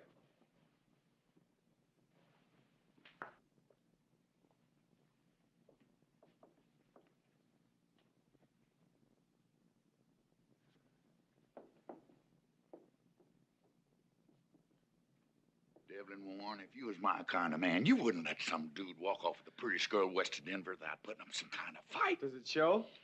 Well, what can I do? I'm just one of her father's employees. I'm just a hired hand around here. Every so often, Dev, you spill the strangest ideas. Everybody works for somebody. Me, I work for everybody in these United States that steps into a butcher's shop for a T-bone steak. And you work for me. It's not much difference. Daddy, the most terrible thing just happened. Junior's horse ran away. The one he rented at the livery stable. Tied up a rented horse by the reins. He's probably back in the stall by now. I think we can get Junior something that he can ride. What I'd rather do, Daddy, is drive Junior home in our barouche. It's a lovely evening, and I'm sure Uncle Drago wouldn't mind driving. I would, and I got the kind of manners don't keep me from saying so, just to be polite. I'll drive him home, Mr. McLintock. And you don't have to come, Miss Becky. I'll see that he gets home safely. I can take care of myself. You got yourself a foot, didn't you? Dev, get the carriage. Drago? I'm going with them. Now you got me wrangling dudes.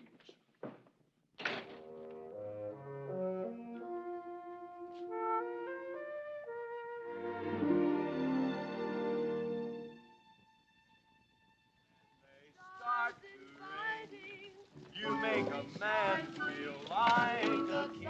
You're just right for me. Miss Becky, somebody better help me watch the road. You know, I'm new around here.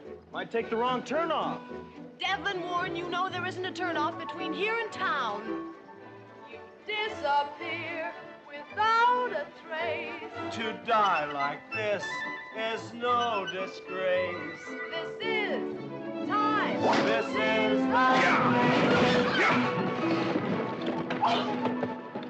Devlin Warren, what are you trying to do? Kill us?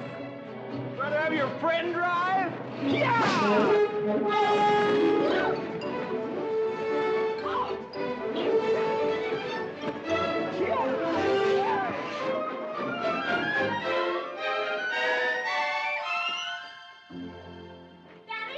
Daddy, I have never been so humiliated in my entire life. I said what I said, and I'll stand by it to the death. Shoot him, Daddy. Shoot him at once. Why? My honor is at stake. Well, now, Your Honor. Absolutely. He impugned my honor. Impugned? What does that mean? Slander. He slandered my honor. He did? I said what I said, and I'll stand by it to the death. He admits it, see? Shoot him. Well, what is he admitting to? Why, he called me a... I won't even repeat the word. I didn't necessarily call you anything, but I said what I said, and I'll stand by it to the death. Well, just for the tally books, what did you say? I said that any girl who would permit a man to kiss her before they're formally engaged is a trollop. He said it again. Shoot him. Now, hold on. No, don't hold on. If you're my father, if you love me, you'll shoot him. Well, I'm your father, and I sure love you. So? Oh, you shot him. You really shot him. Hey! He dies. If he dies, he'll be the first man ever killed with a blank cartridge. We use this to start the races on the 4th. Hey! I'm on fire! Oh, you poor dear. Poor dear? You'd have had me shot in cold blood. But it didn't happen. Yelling I insulted you and all. What you need is a good spanking. Deb! Daddy! Leave me out of this. I think I'll give you what you deserve. You wouldn't dare! Oh, wouldn't I? You'll think next time before you have someone shot. And this kicking and yelling isn't gonna help you. Don't you! Oh, Daddy! Wait a minute! Daddy! Oh, Daddy! Help me! Don't! Daddy, Lord, I hate you! Mommy! Mommy! Oh, G.W., was that a shot?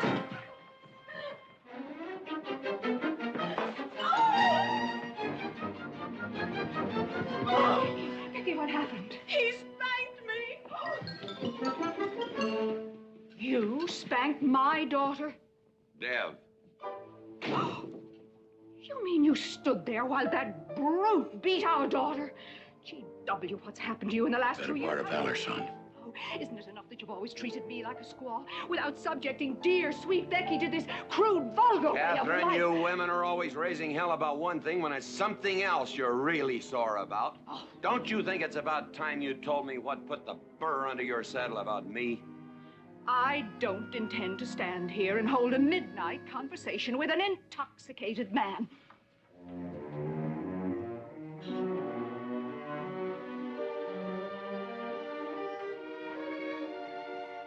And I am not intoxicated. Yet.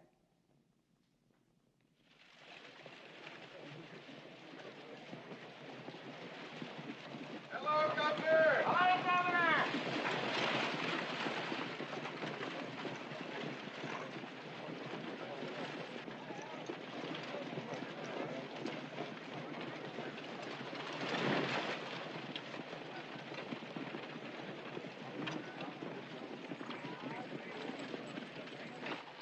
Chief, Puma? Yes, Sergeant. Big McLintock, we know you get us fair judgment. You gentlemen, follow me.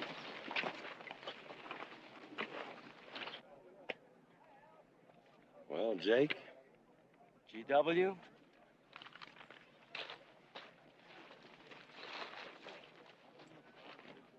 Well, GW, it's been a long time. Not long enough.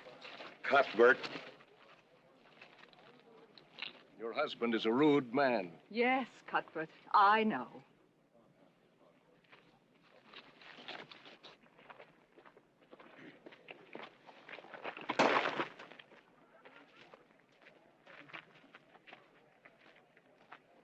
Where you want the Indians, Mr. McLintock? Mr. McLintock is not running this hearing.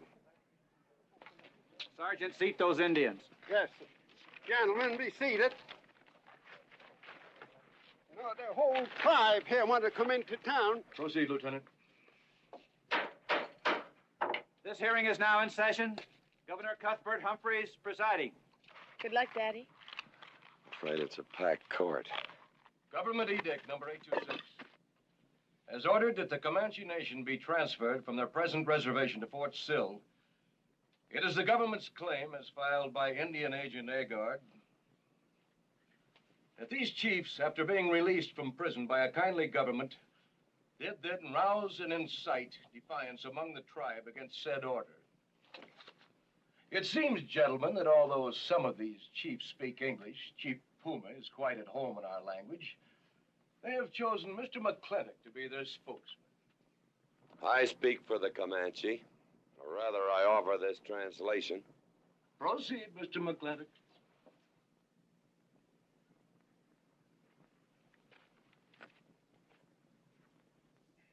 The Comanche say, we are an old people and a proud people. When the white man first came among us, we were as many as the grass is of the prairie. Now we are few, but we are still proud. For if a man loses pride in manhood, he is nothing. You tell us now that if we will let you send us away to this place called Fort Sill, you will feed us and care for us. Let us tell you this. It is a Comanche law that no chief ever eats unless first he sees that the pots are full of meat in the lodges of the widows and orphans. It is the Comanche way of life. This that the white man calls charity is a fine thing for widows and orphans, but no warrior can accept it. For if he does, he is no longer a man. And when he is no longer a man, he is nothing. And better off dead. You say to the Comanche, you are widows and orphans. You are not men. And we, the Comanche, say we would rather be dead. It will not be a remembered fight when you kill us, because we are few now and have few weapons. But we will fight, and we will die Comanche. Thank you, Big McLintock. Am I to gather that Comanche defy the government of the United States? Yes, you may gather that the Comanche defy the United States government, or at least this commission. Gentlemen.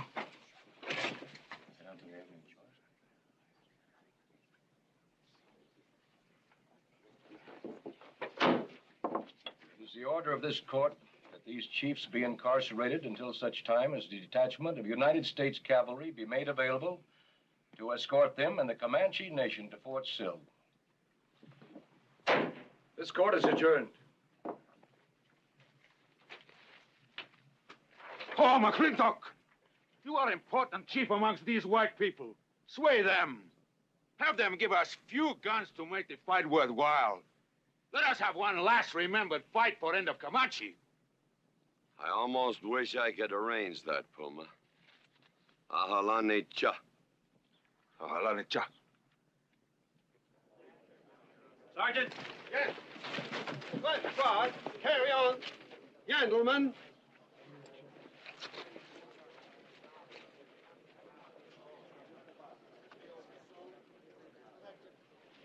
It's sad, these changing times. It isn't the times that are changing, Mama.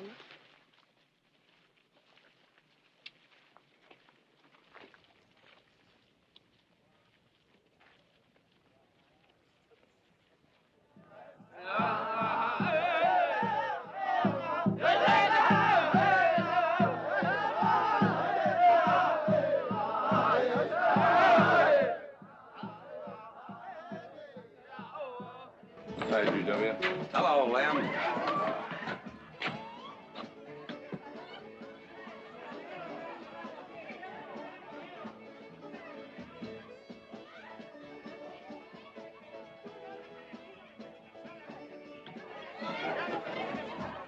Bunny? Oh, howdy, McLintock. I figured you'd be belly down drunk by now. I've been doing some drinking, Bunny. Is that boxcar still on the siding? Well, sure, but... But what? I don't like it. You don't, eh? You figure if them Indians get out there and lead the cavalry on a wild goose chase, that great white father's going to get nosy. Get nosy, and he'll investigate. And when they find out how that side-saddle governor's been messing things up, they'll give those Indians a fair trial. That's live ammunition in that boxcar. You know what'll happen if them Indians get some guns in their hands? Somebody's going to get hurt. Is Puma's word good enough for you? Well, I don't... McLintock, you got yourself a partner. Leave me out of this. Hey, McLintock. Good night, Bunny. Good night, Governor. There is the Katie with her light red hair, sweet as the roses on a summer air. I'll find her somewhere while the moon is high, and tell her that I love her, and I'll love her till I die. Katie! Katie Gilhooly! The master's home! Katie! Katie! Catherine Gilhooly McLintock! Where's the woman of the house? Mr. McLintock. Oh, there you are. Mrs. Warren. Oh, good evening. I waited up for you, Mr. McLintock. Oh, how nice. I want to talk to you about something. Delighted, delighted. 309 times straight. I beg your pardon? 309 times straight without a miss.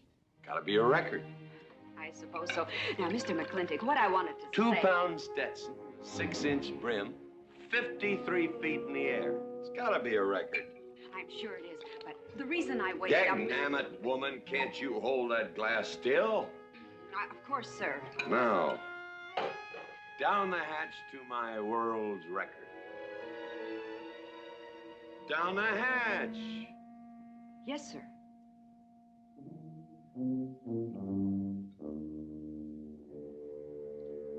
And now, to the governor of our territory. The governor of the territory, sir? Now, don't you stick up for him, Mrs. Warren. You're a fine woman, Mrs. Warren. But you'll certainly go down in my estimation if you stick up for Cuthbert H. Humphrey, governor of this territory. I don't mean to Down change... the hatch. Oh, yes, sir. Down the hatch. Cuthbert H. Humphrey, governor of our territory, is a cull.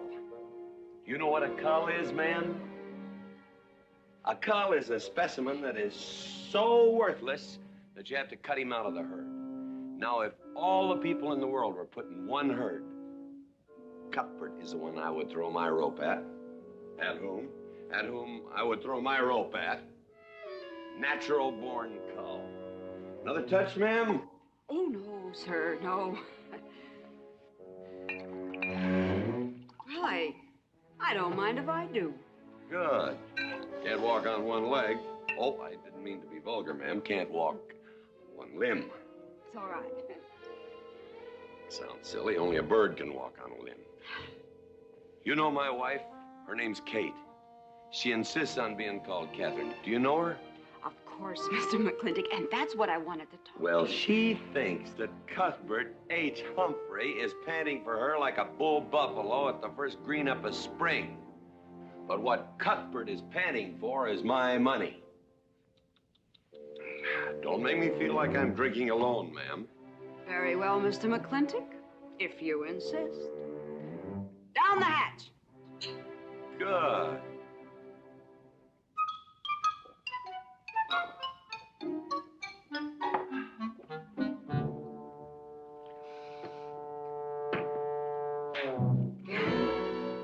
Mr. McLintock, I have something very important to say to you. Very important. It'll have to wait till the morning. Toodle. Oh, it's all right. It's all right. Betty, bye-bye.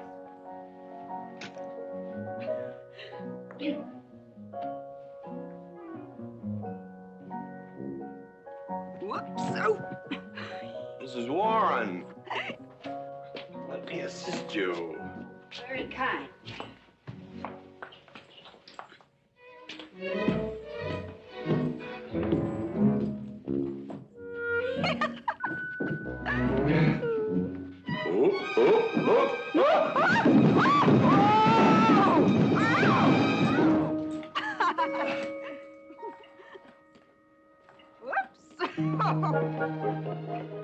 What's going on here? Now, Catherine, are you going to believe what you see or what I tell you? Mrs. McLintock, hope you won't misunderstand. It's the first 100 women sitting on his lap that I misunderstood. Number 101 is quite simple. Now, G.W. McLintock, I have something. He's gone to sleep. Just when I know exactly what I want to say to him, he goes to sleep. I waited up to talk to Mr. McLintock. I wanted to tell him I was quitting. You see, Sheriff Lord has asked me to marry him, and... Oh, congratulations. I don't want to seem prudish, but if you are going to marry Sheriff Lord, it seems to me that you're sitting on the wrong man's lap. Come on, I'll help you upstairs and we'll have a long talk about men in general. Ladies, one moment.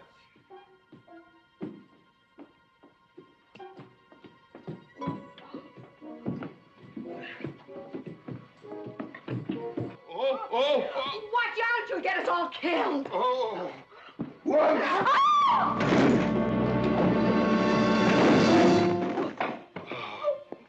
Wait a minute, ladies, till I catch my breath, and I'll get you up those stairs as sure as my name is George Washington McLintock.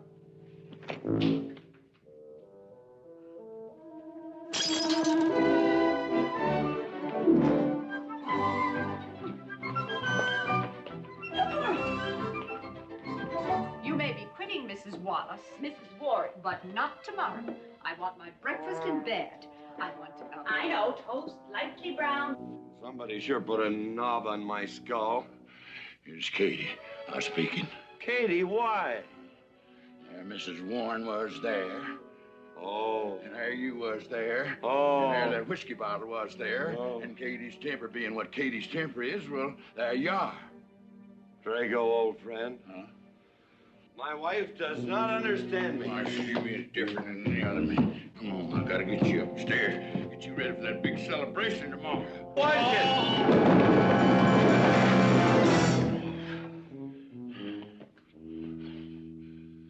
Drago, I am sleeping in the den.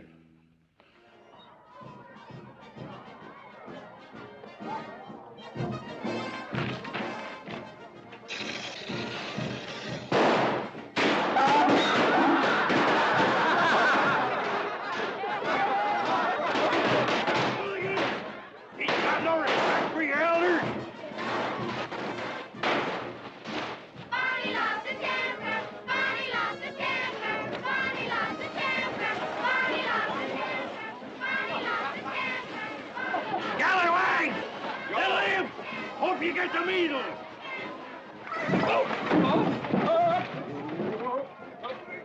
Come on, get him aboard. Is everybody ready? Man in number 5 needs a flank cinch. Get him one. Let us know when you're ready. Ladies and gentlemen, it is my honor to present to you the governor of our territory, Cuthbert H. Humphreys. Thank you, Mayor.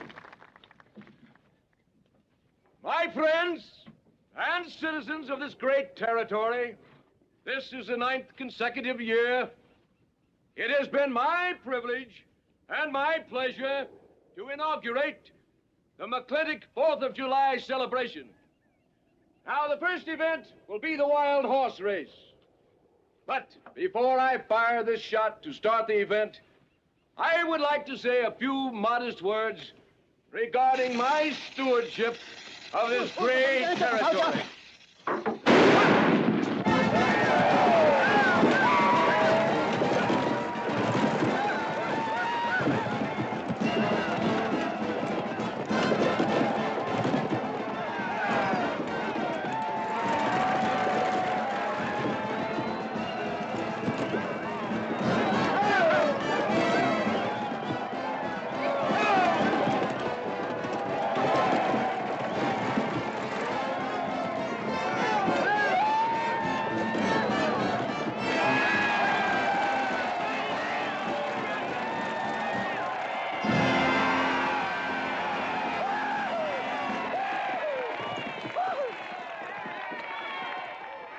Professor Birnbaum.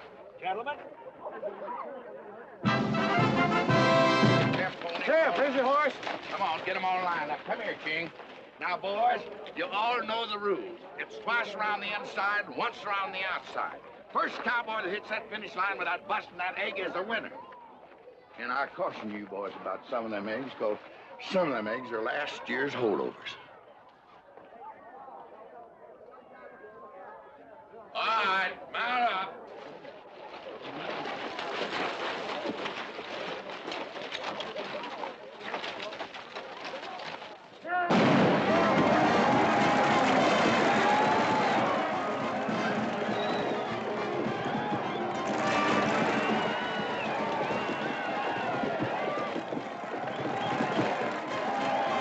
Catherine, my dear, you seem to be enjoying yourself. Oh, yes.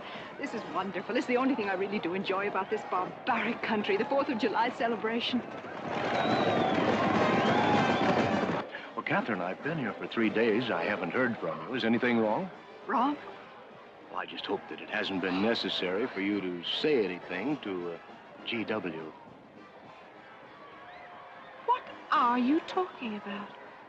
Well, Catherine, you see, I'm in a rather delicate position, being governor of the territory and all. I just hope you haven't found it necessary to say anything about...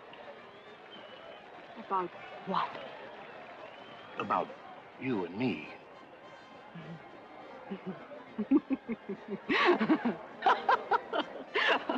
Why, you pompous windbag. Do you think that you're the only man who's ever tried to play patty fingers with me, who's ever tried to lure me into the moonlight? Well, no, but I... Well, I'm a big girl, and I can take care of myself. My husband knows it. I can assure you, Governor, that your reputation is untarnished. Now, get out of my way.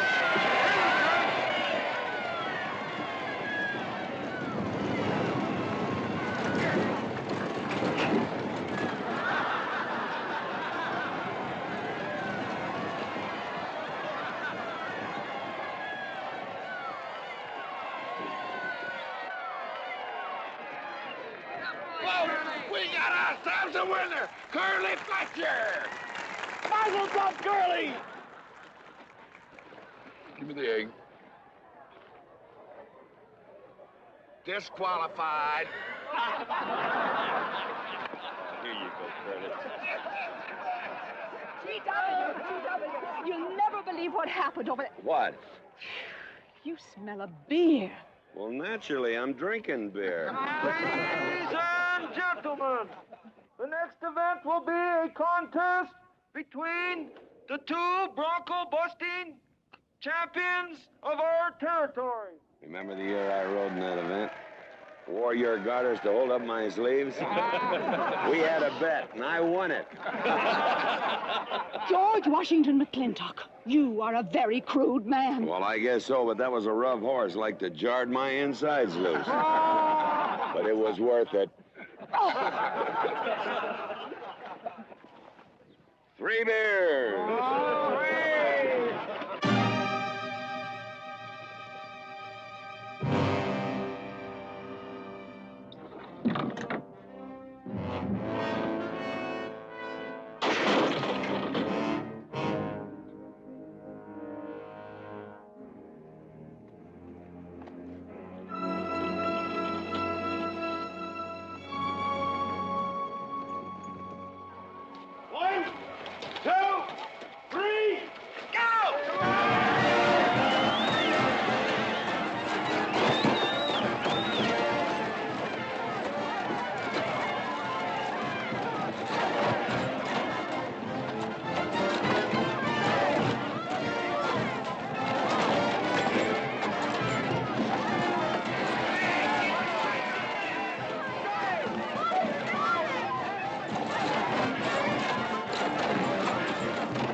so.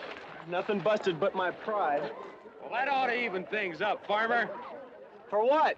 Well, that sore nose you gave me the other day. Well, that ain't what's sore on him.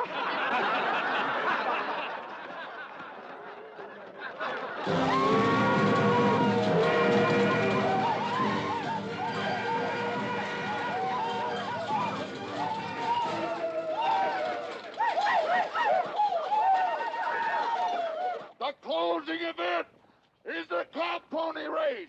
The finish line is at the barbecue. So start meandering. Come on. Now, what is that, false courage? Why, you know a Douglas doesn't ever use a thing like that. I want you to get on that horse, get out in front, and stay out in front. I'll be out front, Dad. All the way. Good boy. Now remember, stay out in front. That Agamemnon's a good horse.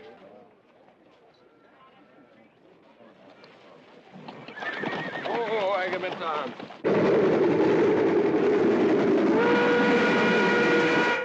11:40 and she's on time. Oh, boy.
Whose idea was this stunt? God doggone it, I'm a real bull.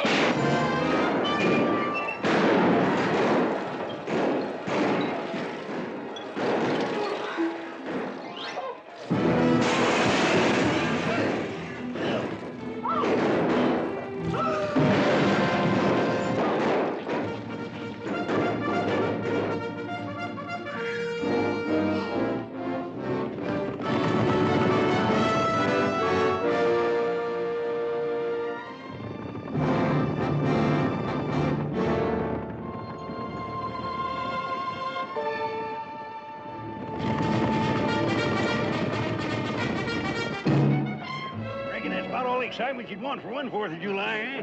Puma finally got his way, but I reckon he's riding out his last war party. He won't get very far. But one thing still has me puzzled. Where did they get the guns? I was wondering the same thing. My kidney's been bothering me. Bunny? GW. What an idiotic joke. Joke? Do you think that was a joke? Oh, shut up. You want everybody in town to see me. You look good in feathers. Oh.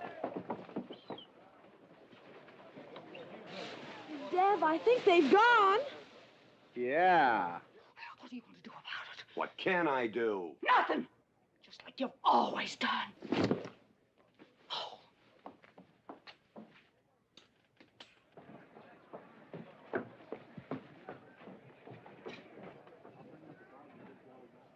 How long, GW?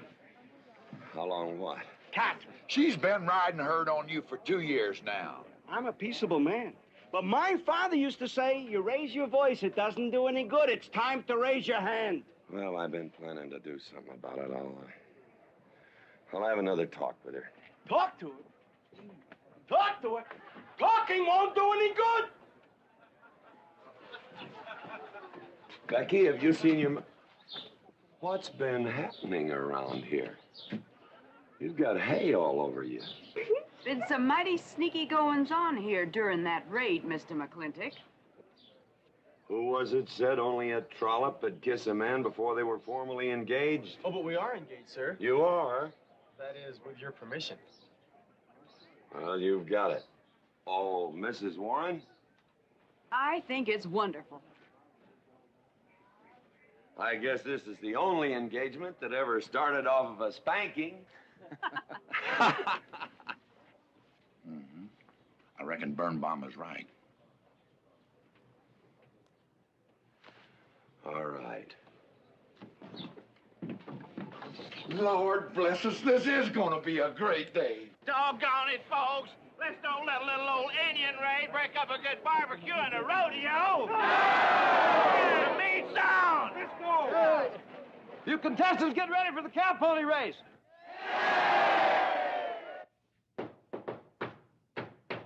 Who is it? It's me. Let me in. Not now. Right now. Are you insane? I want to talk to you. It'll have to wait. I've taken all I'm going to take from you. You are insane! You are going to tell me why you packed up, picked up, and walked out on me. 2 years ago, you remember, you came home from Denver with lipstick all over your...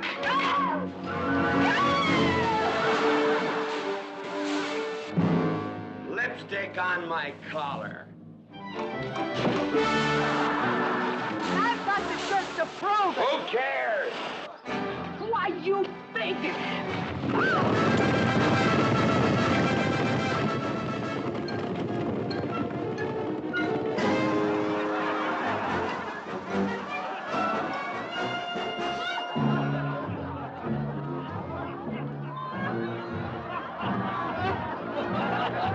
Catherine!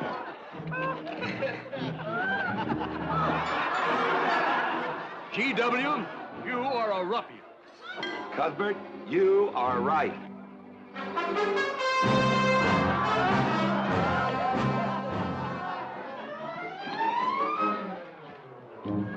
Well, what kind of a family is that?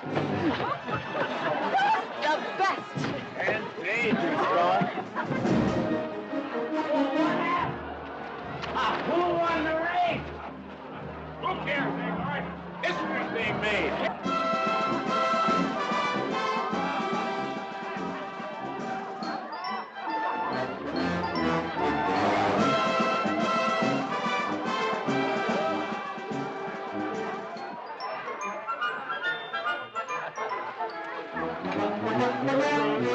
Yes, Rufus? I regret to inform you I've changed my mind about matrimony.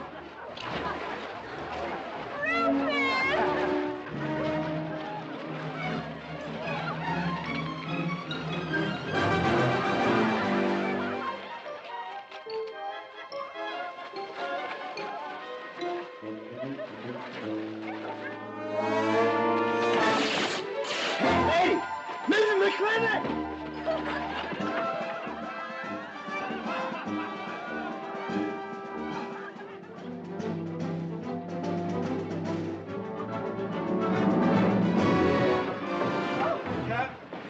Catherine!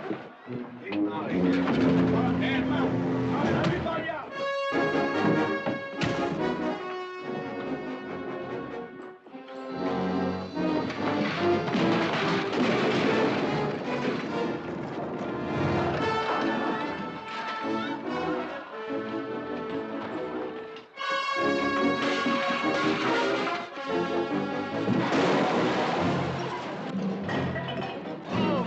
Looks like G.W. is buying out the whole store. I'm afraid you're right.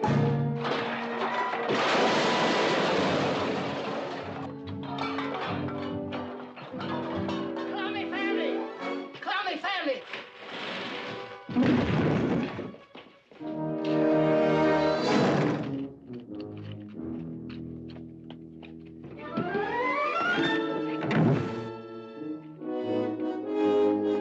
G.W.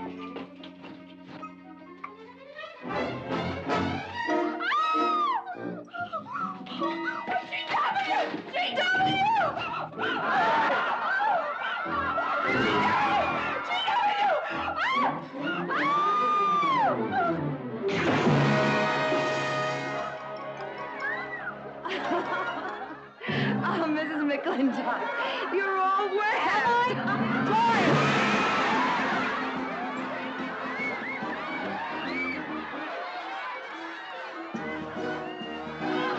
Wrong woman, G.W. Oh, pardon me.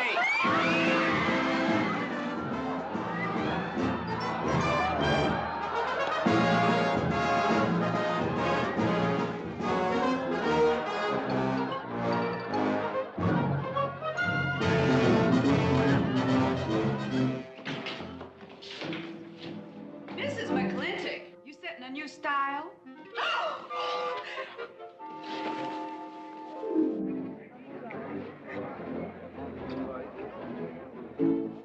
Shh.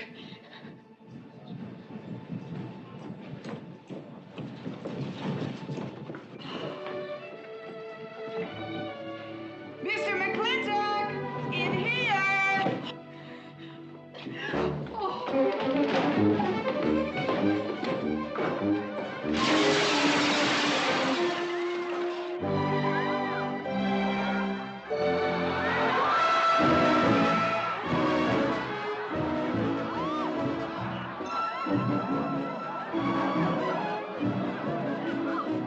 If I ever get through this humiliation, you'll rue the day you ever met me. Oh, belly aching, fight all you want. It won't do you any good. You've been digging those burrs into me for 2 years. Now you're gonna get your comeuppance. Thanks. My father would be proud of you! Now make him prouder.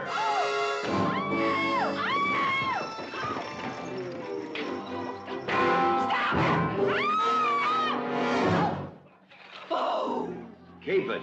You may need it. Now get your divorce. Home. Don't spare the horse. Home, You heard me. Don't think you're going to get rid of me that easy.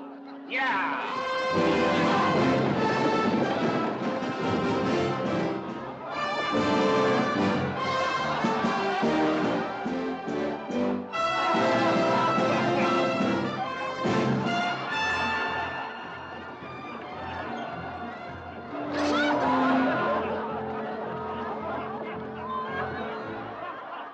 No more living in the capital? No. No more Newport in season? Nope. No more dancing at the governor's ball? No, GW.